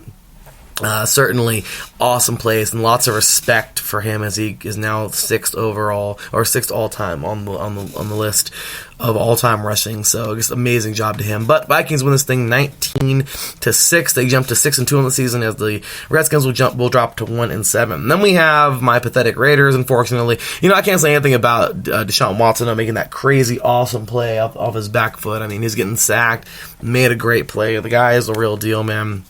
And the Raiders, we just came up short. Defense looked like crap for the second half, and, well, you can't have a crappy defense. So it is what it is. I mean, we just got to get better, got to improve. And I'm very disappointed in this defense, but I'm very impressed with this Deshaun Watson. Every week is doing his thing, and I really, really like the direction that team is going. The Texans are going somewhere, y'all, and I would love to see them get past that divisional round. They've never been past it in their existence since 2002, so I would love to see that. Anyway, Texans defeat the Raiders 27-24 at home as the Texans jump to 5-3 in the season, and the Raiders will drop to 3-4. Then we have the San Francisco 49ers, as we talked about it, y'all. This is insane, man. The Niners just went ahead, and we talked about it earlier with Miss Jess, dropped a 50-burger on the Panthers. Insane, man. 51-13. Garoppolo is amazing. Jimmy G. We have just this amazing amount of talent on the team. George Kittle looks strong. Deebo Samuel, I don't know how many passes he caught, but he was amazing. He was doing his thing. Emmanuel Sanders caught the first touchdown of the game. It was his first touchdown as a Niner. I mean, they just went off. The Panthers, they really miss Cam Newton. So, sucks for them. But the Niners, man, 7-0 on the season as the Panthers are 4-3. Then we have here the Packers at we'll get into Sunday football in a little bit. We have the Seahawks 27-20 over the Falcons, and this is a good football game because the Falcons, unfortunately Matt Ryan couldn't play, but Matt Schaub was there.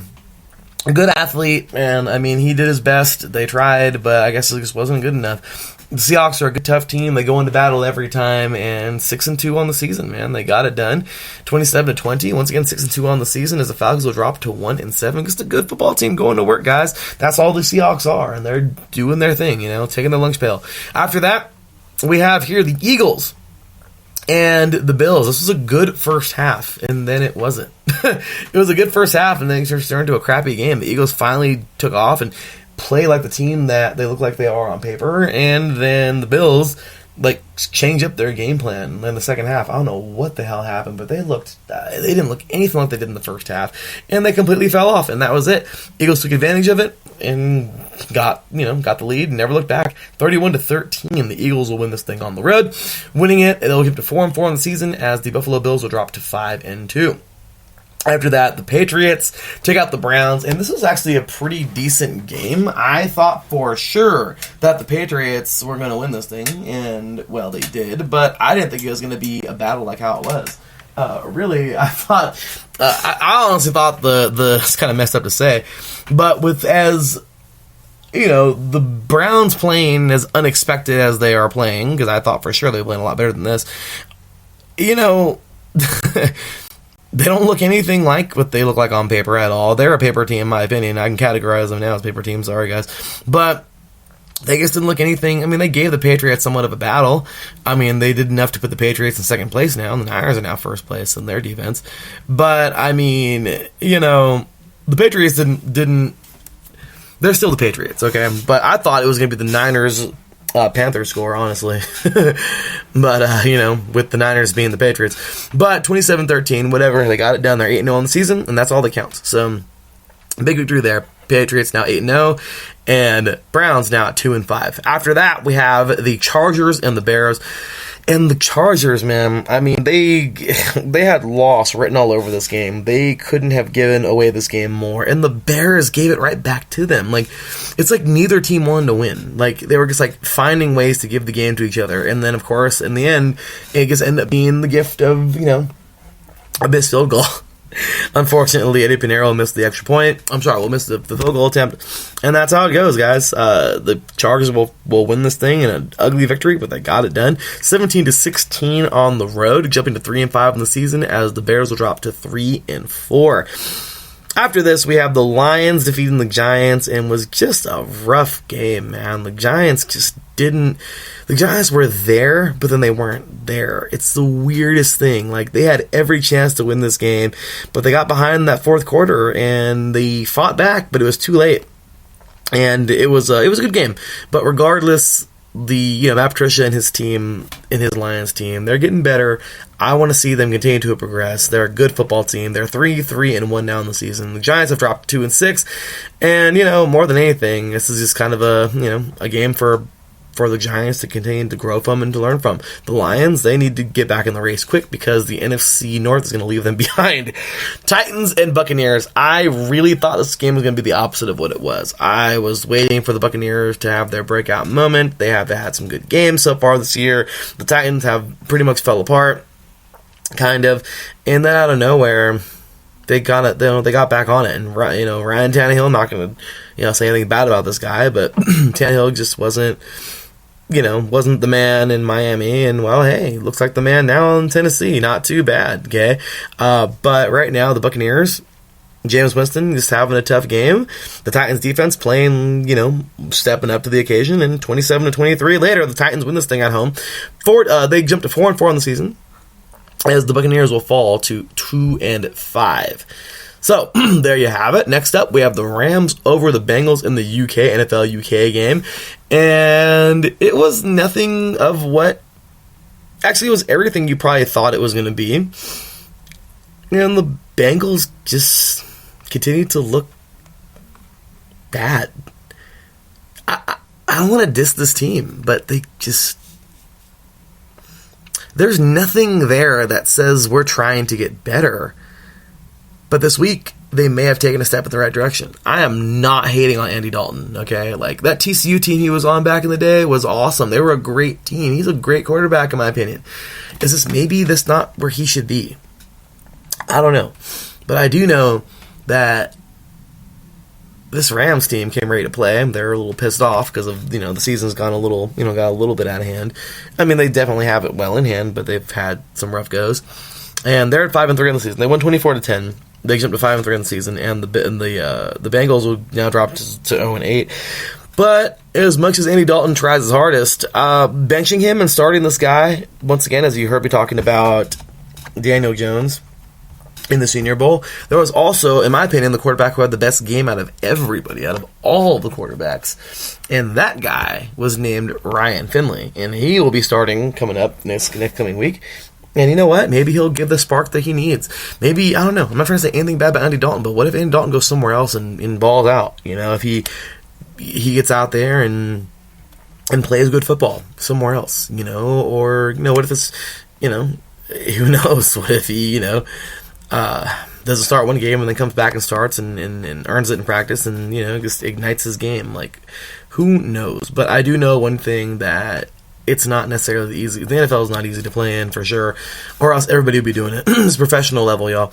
So the Rams are, without a doubt, an entirely strong team, and they earned every bit of this victory. But as for the Bengals, I just want to see some kind of a step in the right direction. That's really what we're trying to see.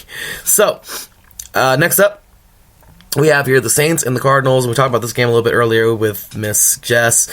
And, the Saints are just a good football team, man. 7-1 on the season now as they win this one, 31-9 at home. The Cardinals really had no... I mean, they had somewhat of a chance, but they just weren't... It was a good game for a little bit. And then, basically, you just have the Saints roll on the Cardinals. And they're, they're not a bad football team, y'all. They're not. The Cardinals, they have their, they have their hits. But I'll tell you what. This team certainly, with Kyler Murray now, they have some kind of a foundation to move in the right direction. But as Brandon said earlier, Brandon Buckingham, it's kind of funny because, well, it's messed up.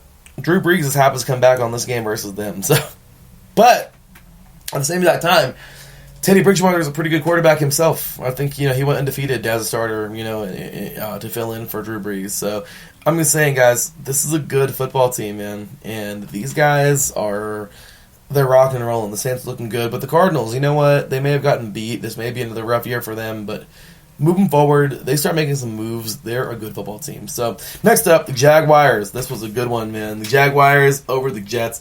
The Jets are every bit of a tough team that you can ask for. Gardner Minshew is the guy. The Jets are just, I mean, it's like there's something there that it's like if you can spark it, they'll get better. But I don't know. Like Sam Darnold is in my opinion, he's the guy. But is it gonna be, is he that guy 100%? Like, is it gonna be him that turns everything around? I mean, they got some great young pieces around him. Anderson is a great player. But they just need more of it, Le'Veon Bell is a great start. But what else do they need? This defense is just, that defense needs to get better. Their offense, I was looking at the rankings earlier, getting everything ready for Goal Line Stand coming up on Friday on YouTube, and I mean, just seeing their last place in offense, like they need some kind of a spark, guys. So 29-15. Jaguars win this thing at home. Jaguars go to 4-4 in the season as the Jets will drop to 1-6. Then you have, of course, as I mentioned earlier, Sunday Night Football. A guy by the name of Matt Moore held his own. This dude is the real deal, man. He stepped in and did so well. Almost helped win this game versus the tough, mighty Packers. Aaron Rodgers, however, did his thing, though. 31-24. Talk about a good football game. And these Packers are just, they're on one right now, man. 31-24, as I mentioned. And, Aaron Rodgers is tough. This guy is ridiculous. And he just makes this team so much better. It's crazy, because when he got hurt, it's like this team is just helpless. But when he's out there, this team is mighty. I mean, it's incredible how this one player makes this whole team.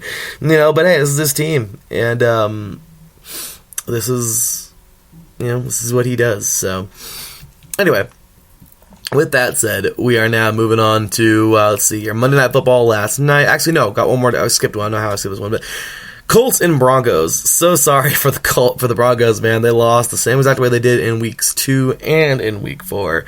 Just wasn't a good match, man. Like, the Colts just, it was a great game. I don't know why I said match. But it's like the Broncos defense is good only until they're bad. Now, what does that mean? Because they can only take so much. This offense can do nothing.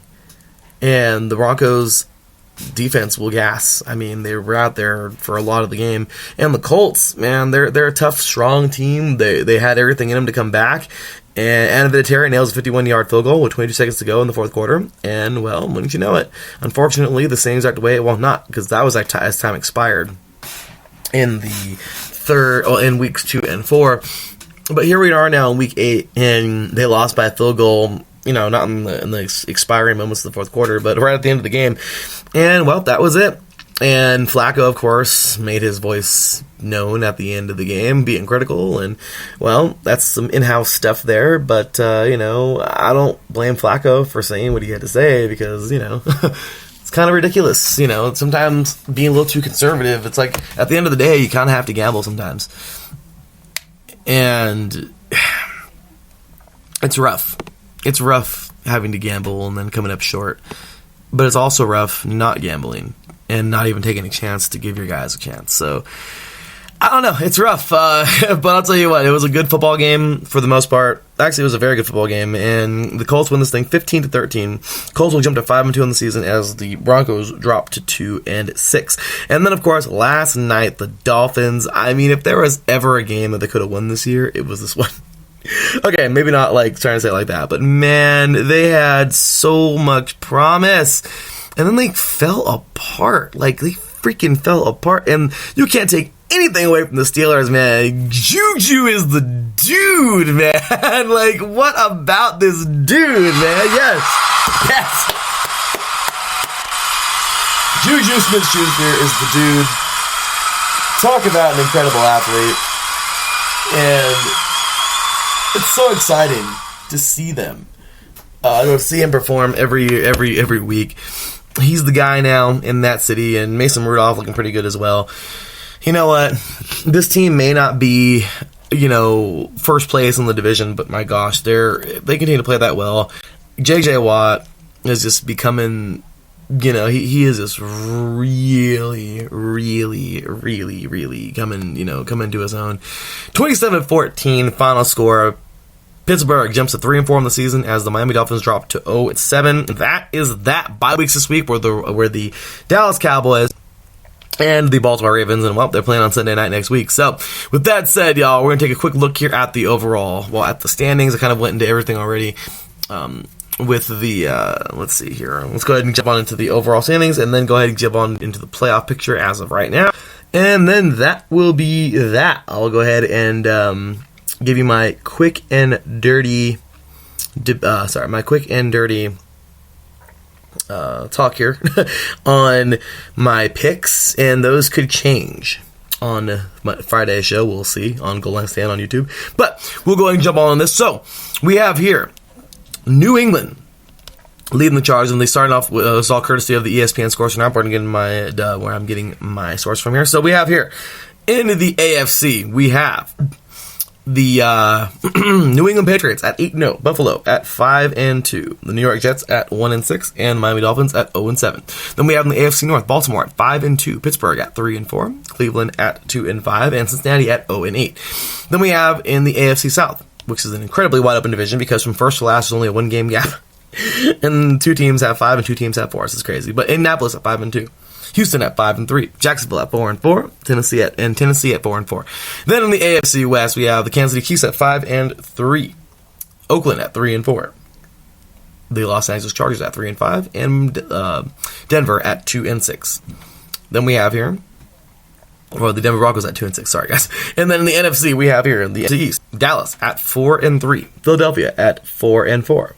The New York Giants at 2-6, Washington at 1-7. Then in the NFC North, Green Bay at 7-1, Minnesota at 6-2, Detroit at 3-1, and Chicago at 3-4. In the NFC South, New Orleans at 7-1.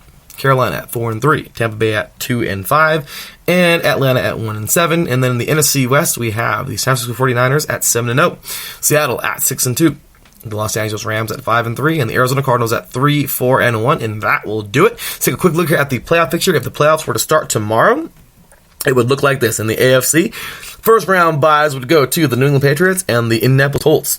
After that, we would have the Baltimore Ravens with the 3rd seed at 5-2. They would be facing the current 6th seed, the Houston Texans, at 5-3 at home. And then we have the 4th and 5th seed, the 5th seed, the Buffalo Bills, at 5-2 would be taking on the 4th seed, the Kansas City Chiefs, at 5-3. So, interesting there. Let me know in the chat box if you're listening. Or, tweet me or whatnot. You can tweet me at the THEE_LB53. And let me know your thoughts on who would win those battles there. And then we have, moving on here, we have the San Francisco 49ers in the NFC leading the charge at 7-0, and the New Orleans Saints at 7-1. Those are your first round buys. And then we have the Green Bay Packers at 7-1, and Dallas at Green Bay at 7-1, and they will be hosting the current number 6 seed, Minnesota, at 6-2, and then we have Seattle at 6-2 in the 5th seed, taking on, or who will be taking on, the 4-3 Dallas Cowboys in the 4th seed. So that's how the playoffs will look right now. My personal opinion, guys, I think if the playoffs were to start tomorrow, in the AFC, the Texans are good. Yeah, I'm a little salty of them beating the Raiders, but personally now, without J.J. Watt, that's rough. Thoughts and prayers are with you, man. Hopefully, he get better. I hope he comes back next year better than ever. But right now, I just feel like the Ravens are playing at a little more elite level, and I just feel that they would move on, which would make them automatically go and take on Indianapolis, meaning that the winner of Kansas City and Buffalo would then go on to play New England. And I feel like right now that would be Kansas City, let Mahomes get back. Not trying to say anything bad about Buffalo, but I just feel like Kansas City would move on. I think then they would go and fall to the Patriots. That would be, they just, right now, it's just rough for me to pick anybody over the Patriots, including those high-powered Chiefs. Once again, I know they're in my division, but hey, not being a hater, the Patriots are just that good. And then I would take, right now, I would have to take, this is rough, but I would honestly have to go with Baltimore right now because Brissett's good, and this is a good team the Colts have right now, but let those Baltimore Ravens start getting better and gel. I think they could actually probably beat the Colts, and that would be awesome to see the Patriots then take on the Baltimore Ravens in the AFC Championship. And New England, of course, I would have New England winning that game and going to the Super Bowl, but that would be a good football game. Then in the NFC, I would have, let's see here. So, Minnesota, good team, but the way Green Bay's playing right now is ridiculous. I would have to go with the Packers over the Minnesota Vikings, which would mean that the winner of Seattle at Dallas would go take on the Niners, and I would actually, at this point in time, I would take Seattle right now over the Cowboys. They're just a good, solid team. Nothing against the Cowboys, nothing about our remarks earlier about the NFC East. But I just feel like right now this is a good football team. So my bad, Texas, if you're listening, man. But I just feel like this is a good football team right now. Seattle is tough. I'm not trying to say that Dallas isn't. But right now I just feel like Seattle would have the edge. Seattle would then go and play the Saints, which is where I think they would fall. And I think we were going to have the Niners defeating, at this point in time, I think, you know what, I'm going to go with Green Bay defeating the Niners. Green Bay is on a mission, dude. I don't even care. So I'm going to go with Green Bay defeating the Niners and looking good, okay? Looking strong there, which means that they would then host Seattle in the NFC Championship, and at that point in time, I'm actually going to go Green Bay, guys. I think Green Bay at that point would win and defeat Seattle. And I'm going to go Super Bowl 54. If the playoffs were to start tomorrow, right now, going into Week 9, or after Week 8, I would take Green Bay taking on the New England Patriots in Super Bowl 54. That's right. So, crazy, right? Those are just my thoughts. So, if you'd like to let me know your thoughts, your version of this, let me know, of course, here in the chat room, or, of course, tweet it out. Let us know what you think. And there you have it. So, with that said, y'all, that is going to do it for tonight's show. I told you it wasn't going to be the whole 3 hours. It was only going to be about 2. But really appreciate all of you so much for joining us and showing us love, man, and being a part of it. So we're going to end the show here with some quick picks. Subject exchange coming up on Goal Line Stand on Friday on YouTube, my first ever YouTube video. But let's go ahead and get some quick picks in here and see how it goes. So Niners and Cardinals coming up on Thursday. I have to go with the Niners in this one. Cardinals just aren't there, but I'm going to go Niners. After this, I'm going to have to say, it's going to be a good game. We have a early game, looks like, on Sunday, Texans and Jaguars in England, and I'm gonna go with I want to pick the Texans, man, like I really do, but Gardner Minshew, I'm gonna go Texans. They got this. This is a good game, but and as good as the Jaguars have become, I'm gonna have to go with the Texans, even without JJ Watt. I mean, you got a guy like Deshaun Watson back there making crazy plays like he did against the Raiders last week. This guy is legit, man. So I'm going to go with the Texans in this one. By the way, final scores. I'm going to go Niners. I'm going to say 27-14. No, I'm going to say a little higher than that. I'm going to say Niners win 38-14 over the Cardinals. Sorry. After that, I'm going to say, 38-21. Okay. After that, we're going to go Texans over the Jaguars, 24-21. After that, Bills and the Redskins. This is going to be a good game as well, because I feel like the Redskins are kind of waking up. They played a little bit better last week. Can they get a little bit better this week? But the Bills, man, this team is on the roll right now. Last week, that play calling, I don't know what happened in the second half. I was talking to Miss D on Twitter, and she was like, they stopped running the freaking ball. And I was like, yeah, they stopped running the freaking ball. It sucks. But I don't know. I mean, we'll see if if the coaching was all to blame. But I'm going to take the Bills in this one just because they're a lot better right now. And I feel like, they're at home. So I'm going to say 27-14. But who knows? The Redskins could strike at any time. We'll see how well they play. Vikings at 6-2 and the Chiefs at 5-3. The Chiefs are just rocking and rolling along with Matt Moore right now. I don't know when Patrick Mahomes will come back, but I just kind of feel like Matt Moore almost had his day. He almost had his day. And you know what? I think he can get it done this week. Nothing against the Vikings. I'm no longer salty about them beating my Raiders a couple weeks ago. Of course, the Chiefs obliterated us too, so there's no reason to be salty in this game because they both beat my Raiders. But I'll tell you right now, the Chiefs are a good, strong team, and I'm going to pick this team right now. I'm going to say 21-14 in a low-scoring battle. I think these offenses are going to be held in check because both these defenses are actually pretty legit. So after that, we have the Jets at 1-6 taking on the Dolphins at 0-7. I mean, a toilet bowl, if you will. We're going to see how it goes, but more than anything, I just want to see the Jets get better with Darnold, but honestly, even more than that, I just want to see the Dolphins going to win. So I'm going to go with the Dolphins actually getting a victory this week at home, winning this one. I'm going to say 27-21. No, 28-21. Dolphins find a way to win this one at home. Bears at 3-4. Eagles at 4-4, and the Eagles are everything. I'm telling you, they're so up and down this year. And the Bears. Last week, the Bears looked anything like a playoff contender. They looked horrendous. I don't know how they look so much different from them last year. So I don't really even know how to go about that. So it's going to be kind of weird. That's a weird game. But as of right now, the Bears just don't look mighty like they did. And the Eagles are so freaking up and down, it's not even funny. So you know what? I'm taking the Eagles to win this one at home. 31-24. Let's see how it pans out. Colts. 5-2, Steelers 3-4. The Steelers looked good last night, but it was the Dolphins. The Colts, they're a tough, strong team. Honestly, I'm gonna go Colts all day long in this one. Even I know they're on the road, but the Colts are just a good, strong, tough team, and I really feel like they can get the upper hand in this one and win this thing. So, Colts win it, in my opinion. Colts win this thing. Let's see here. I'm going to say 29-23. Weird score, right? I'm going to go with that.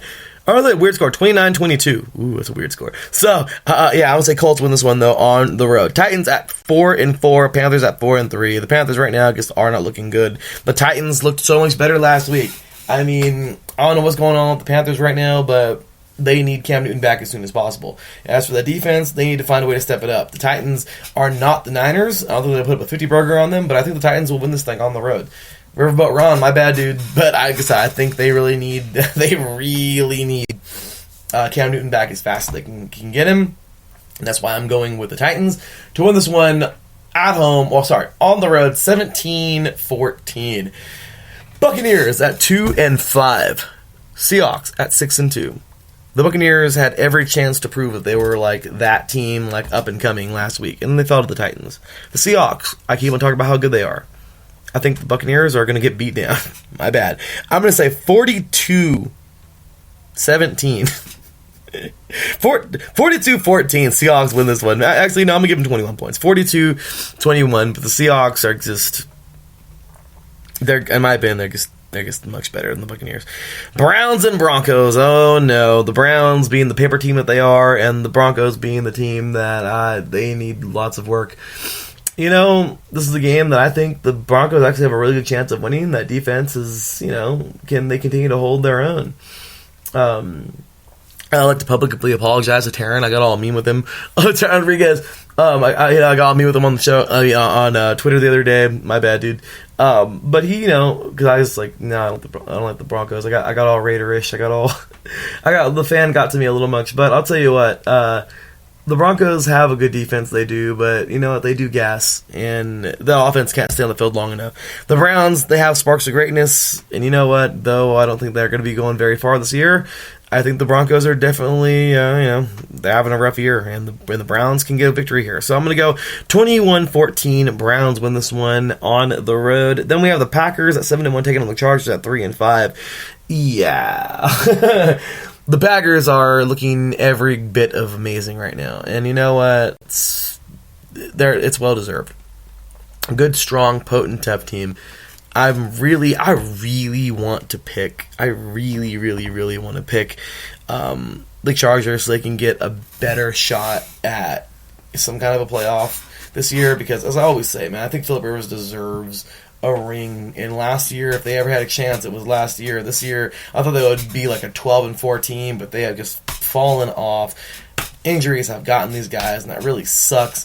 But, I don't see the Packers falling at all on this one. I got the Packers winning this one 35-21. That's all I got to say. And then moving on to my Raiders, well, we got the Lions at 3-1 and the Raiders at 3-4. I definitely, I got to put my Raiders. I always roll my Raiders no matter what. But I really do think we can win this game. Matt Patricia's a great coach. I'm rooting for him as the defensive coordinator. Well, as a defensive-minded coach, that is. Amazing coach, and just, lots coming their way. But I just feel like, or lots of good stuff coming their way. But if the Raiders are going to do anything, this is our first home game since September. Okay, so, we really, or since the beginning of September. We need to get this thing going, man. And if there's going to be any corrections, it's got to be on the defense this week. The offense can also improve. Can always get better. But I'll tell you what. This has got to be a game where the Raiders just finally step up and play a good game on defense. I think this is finally going to be that game. I got the Raiders winning this thing 24-14. Then we roll on into Sunday Night Football, where the Patriots at 8-0 take on the Ravens at 5-2, and this is just something else. I would love to see this game be as tough as it can get. However, I don't have any way to beat the Patriots, guys. I want to see the Ravens give a good fight, but I just don't see it. The Ravens the Patriots are just too damn good. I know they've dropped to second place overall in defense, but they're just too good of a team. 5-2 Ravens, 8-0 Patriots. I think they're going to 9-0. I got the Patriots winning this thing. Final score, 23-20. It'll be a field goal game. I think it'll be a good football game. But overall, if the Patriots win this thing and move on to 9-0. And then on Monday Night Football, the Cowboys at 4-2, the Giants at 2-6. The Cowboys are just, in my opinion, the better team in this battle. That's all there is to it. The Giants have everything they need. Actually, they don't. But the Giants the Giants have a team that can compete, but it's just not good enough, in my opinion, to compete with these Cowboys. That's why I'm taking the Cowboys to win this thing. Final score, I'm going to say a good fight, man. It's going to be 31-28. No. I'm gonna say my favorite score. 24-21. Cowboys win this one on the road. I know, I made it seem like it was going to be way out there, but you know what? I thought the Giants were going to step up and play in prime time, but regardless, I think the Cowboys are going to step up and get them. So, with that said, y'all, my gosh, there you go. That's always some fun stuff, right? So, anyway, y'all, that will do it for this week's edition of 3 and Out. Once again, y'all, my apologies for the late start today and everything, but I'm glad that we had all of our guests. I want to just give one more huge shout out to all of our guests, y'all. They were absolutely awesome, every single one of them. Of course, Miss Jess. Let's go ahead and roll on one more time. We go on to my Twitter and find everybody. Miss Jess, Mr. Brandon Buckingham. Let's see here, Mr. Pete Garofalo, Mr. Scott Scholl, Mr. Scott Scholl, Mr. Texas, and Mr. Keith. Big shout out to all of you, and thank you again for being on tonight's show. You are absolutely awesome, and I appreciate you so much for being a part of this. Y'all are awesome. Certainly, thank you all so much for being a part of this. And of course, all the listeners out there, we couldn't appreciate you enough. Thank you so much for tuning in. I know iSports Radio has kind of been a little down lately because, we lost a few shows. We've, lost a few co-hosts, a few hosts and everything, but I will assure you it's just right now I'm having to work with so much, getting through my masters. I guess, like I said, I finished my first course, my master's, got an A-, so thank you, God. God is great. All glory to God. And, I'm doing that. This is the last week of me coaching high school football this year. The season, comes to a close on Friday. We got that. I've got that going on. I'm working, of course, and just holding up IA Sports Radio, and of course training. For me, of course, got to train, trying to make a team next year, professional team, of course. And if not, I'm still playing semi-pro, keeping myself in shape, and I got all these crazy things going on at one time. So it's crazy to think, man, this is so much, but I'm all over it. I'm doing my best. I'm working hard. I'm fighting hard, and I'm doing everything I can to, keep everything together. So you're going to see maybe some new faces coming up in the next few weeks for iSports Radio now that I have a little more time to, go find some new co-hosts for the ones who have departed from, not because they wanted to or anything like that, because, of course, they go on to bigger, better things and job offers and things like that. So I'm really excited to introduce, all of our new iSports Radio family. We do, bring them aboard, but I just want to say thank you to all those who are, who are with us and who are, going to be moving on from iSports Radio. And, of course, thank you to everybody who is a part of the iSports Radio family now, and for all those who have been a part of the iSports Radio family in the past, and for all of our listeners out there, because, honestly, you ladies and gentlemen, are, of course, a part of the iSports Radio's family as well. So, with that said, as I mentioned, the iSports Radio Hall of Fame voting will be starting pretty soon here, as soon as I get finally a week coming up, so it should be within the next week. And then, of course, we have here coming up all the good stuff in November. Of course, 3 and Out continues. Goal Line Stand, my new YouTube series, will be starting talking football. So much coming up, y'all. Just lots to get into. I'll be looking for some of us on YouTube as well. A couple of us interested in doing YouTube videos, not just myself. So we talk about that as well. Some new shows on the horizon. Just so much more coming up here on iSports Radio. So be excited because it's coming. If you like an iSports Radio t-shirt, hit me up. Let me know. They are $20 plus shipping, which is $6.70, so it'll be $26.70. So let me know if you would like one. I will send one out to you immediately. And appreciate you so much for tuning in every single week. And I appreciate you guys so much. And as I always say, God bless you all. So with that said, you know the drill. Cue the music, because we're out of here.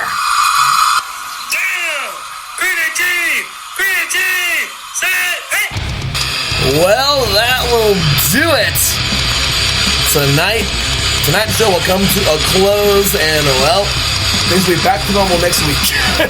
With that said, y'all, I can appreciate y'all enough. Thank you so much for being a part of this, being part of the iSports Radio family and listening every single week.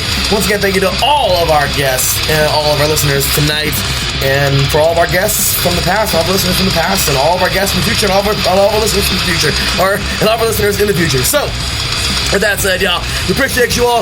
Take care, and as always, God bless.